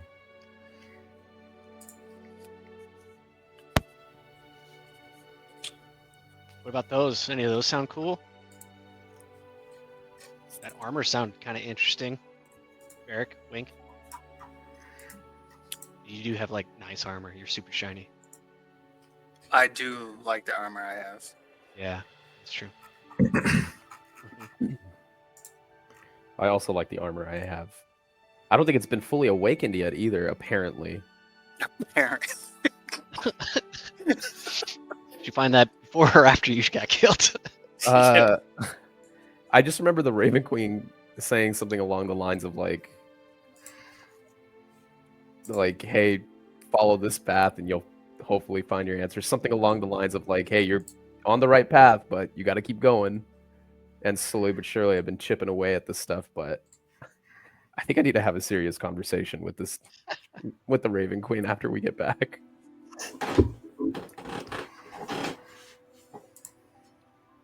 Man, too bad we don't know about the one that Vax gets. Be real nice for you, Johnny Grimm. Again, I need to have a serious conversation with the Raven Queen when I get back. Because like after lady, what am I getting out of this right now? Yeah. Like, hey, I need a lot of help. Yeah, I literally got killed because I wouldn't let go of the stuff you gave me. Decide I was dying. Oh man. I don't know, those wraps sound pretty cool. I don't wear armor though. I think it's for fists, right? But the wraps would be probably pretty solid. And I don't think they'd impede your armor stuff. Just be for bopping with your knuckles. Knuckle bopping. Yeah, you wouldn't. Yeah, it's for unarmed. Just in What if case we you wrote need to like all of this down on a piece throw of the paper? spear and backhand Yeah, somebody? Flying bird person that fought with his fists. We did. Yeah. So we know of 1, 2, 3, 4, 5, 6, 7. Yeah, 7. What if we wrote down every vestige we could possibly think of on a piece of paper? I think that's Milo what you're looks doing. at the piece of paper and he goes, "You This can ask one. it. Hey, He just looks at where the piece are of they?" paper and thinks hard as he possibly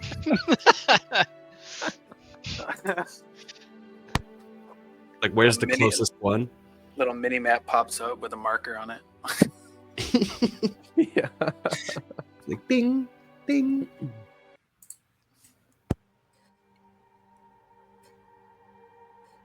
Can we go through that list again? Total that was list. Dope. What's the total list? Yeah, what do we got, dude? All right. We have the Demoth visor. The visor. That sounds we dope. have the. I mean, It's vision, you right? could find the Star Razor in this time. Double star razors. Vermin Shroud. That sounds gross. Wreath with a prism. Yeah, I did like that. I could have 3. Armor of the Valiant Soul.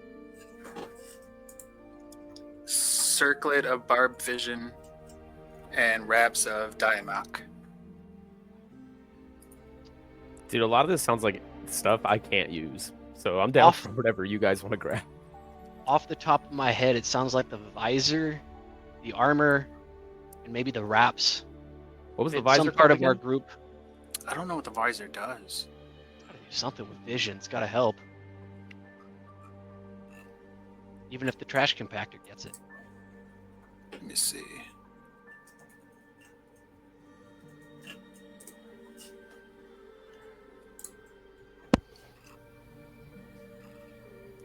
Wow. If I know Oh, the that's name of it, good. would I know what it does? Or no? Generally, you wouldn't know the exact, but enough to be like, oh yeah, Maybe like the dormant abilities? I think so. Yeah, that's kind of what I was going with. Okay, so while wearing the goggles in their dormant state, you can see normally in darkness, both magical and non-magical, to a distance of 60 feet. Additionally, you have advantage on intelligent investigation checks and wisdom perception checks that rely on sight. That kind of sounds like a Johnny Grimm type tool. I could For use it. smoke grenades, baby! You did the smoke grenades. He just It'd be- tosses a few around himself and just starts murking people. Yeah, it would be nice to see past can't- 10 feet. And can't Ekamos see in the dark too? Like if he did his thing and you were running around in there and stuff like that, that seems like it would be really fun. Can you read it one more time? I'm so sorry. You just want to hear me Throw fuck that sand shit in up your again. face. I just wanted to hear you reboot mid-sentence with saying perception. I knew it. Air. It's like you're As gonna soon as I said it, I heard you start laughing. I was like, "This dickhead." The Vermin Shroud. This one has advantage on perception checks that rely on smell. You're immune to disease, and you have dark vision out to 60 feet. If you already have dark vision, increase it by 60 feet. Oh, Jesus Christ. As an action, you can use the Shroud to polymorph yourself, transforming into a giant rat or a rat, while retaining your intelligence, wisdom, and charisma scores, as well as the properties of the cloak. Nice. Grim.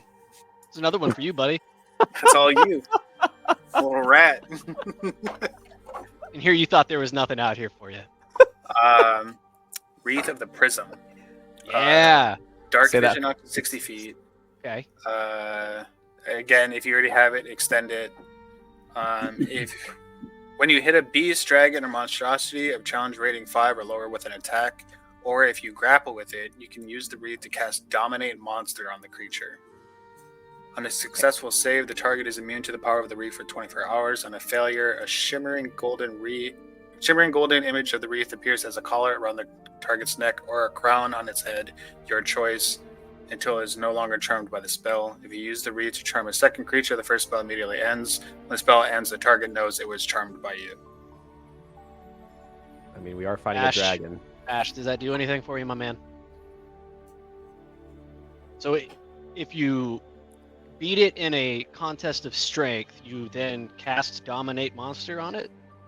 When you hit it, or if you grapple it, you can use the wreath to cast Dominate Monster. Dude, I think that does has Ash. Ash's so name written all over The it. save initially is a DC 13, That's low. Okay. which I'm guessing is Wisdom.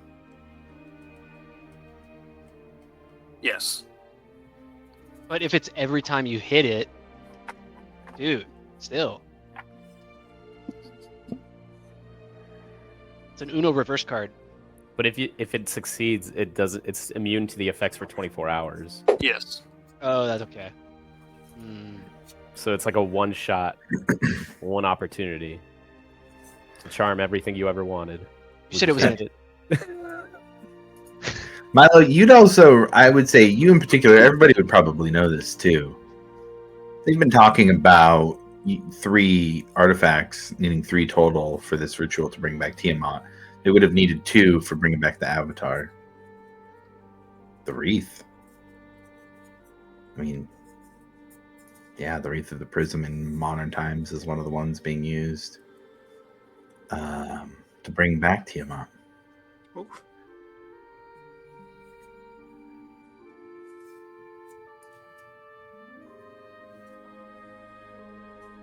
Oh, dang. Too bad we don't know about this one. That'd be another good thing for Johnny Grimm. What? Whisper. I don't know what that is. It's a dagger. Is it pointy? Very.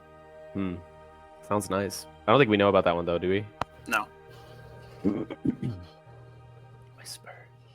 Was there anything good in that children's book of the heroes and their weapons that I had taken from the library? Ooh, good question. Roll me an investigation check on that. I like You that. still have advantage. Still have advantage. Do it. That's good because my investigation's a +3. That's way better than a Ooh. -2. Oh shit! That's a 21. 21. All right. Watch Josh say, "Oh, you know about Whisper." So you do learn there is a shadow touched crossbow called Oh. Condemner that was used by a legendary assassin. There's talks of that a hero that defeated that. And then I would also say with a what was it, a 21? 21, yeah. 21. There's also a legendary flail. This was from one of the betrayer gods. You find a chapter that is about the villains that were defeated and the legendary weapons they wielded. And Agony is the name of that one. It was wielded by a demon lord. And that was pretty good. Grim, roll me a D100. Oh fuck.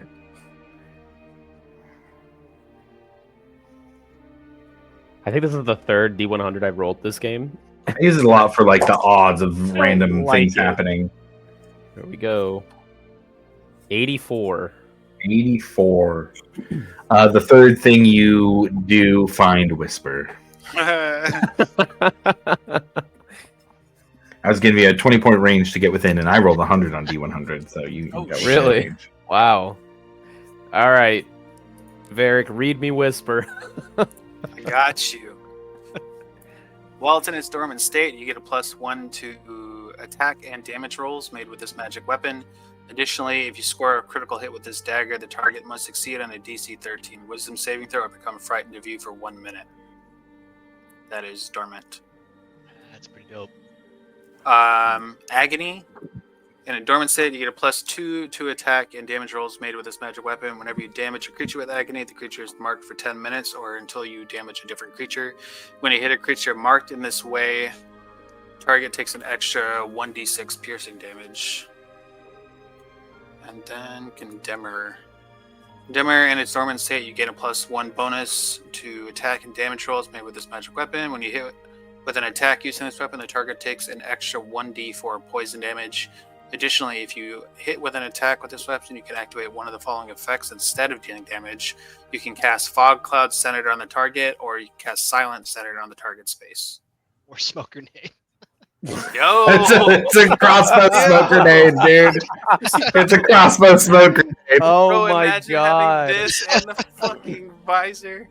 Oh my goodness. You guys wanna go after the crossbow and visor? Bro, this man would. Oh, that'd be hilarious. Hold on. You guys tell me what I'm casting this spell on. I'll Hold pull on, the dude. trigger. We got a lot to talk over here. I think you already know. Oh man.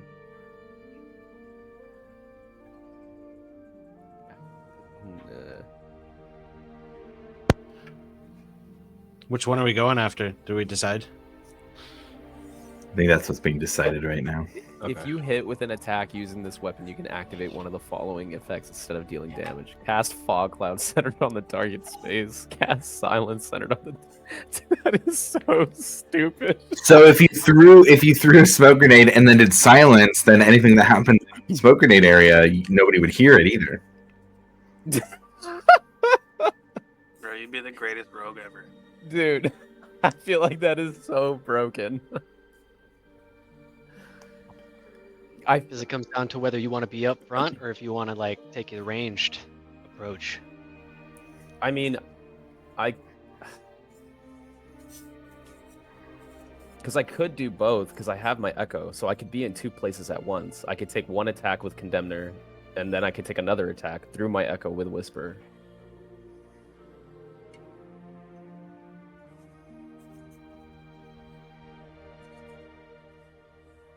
Know what I mean? Know what I mean? Know what I mean? But I feel like at that point I'm just being greedy. Let me read Whisper real quick. What was the crossbow called again? Condemner. Condemner.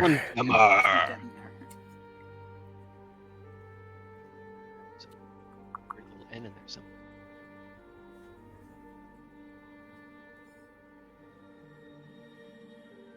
It's fine.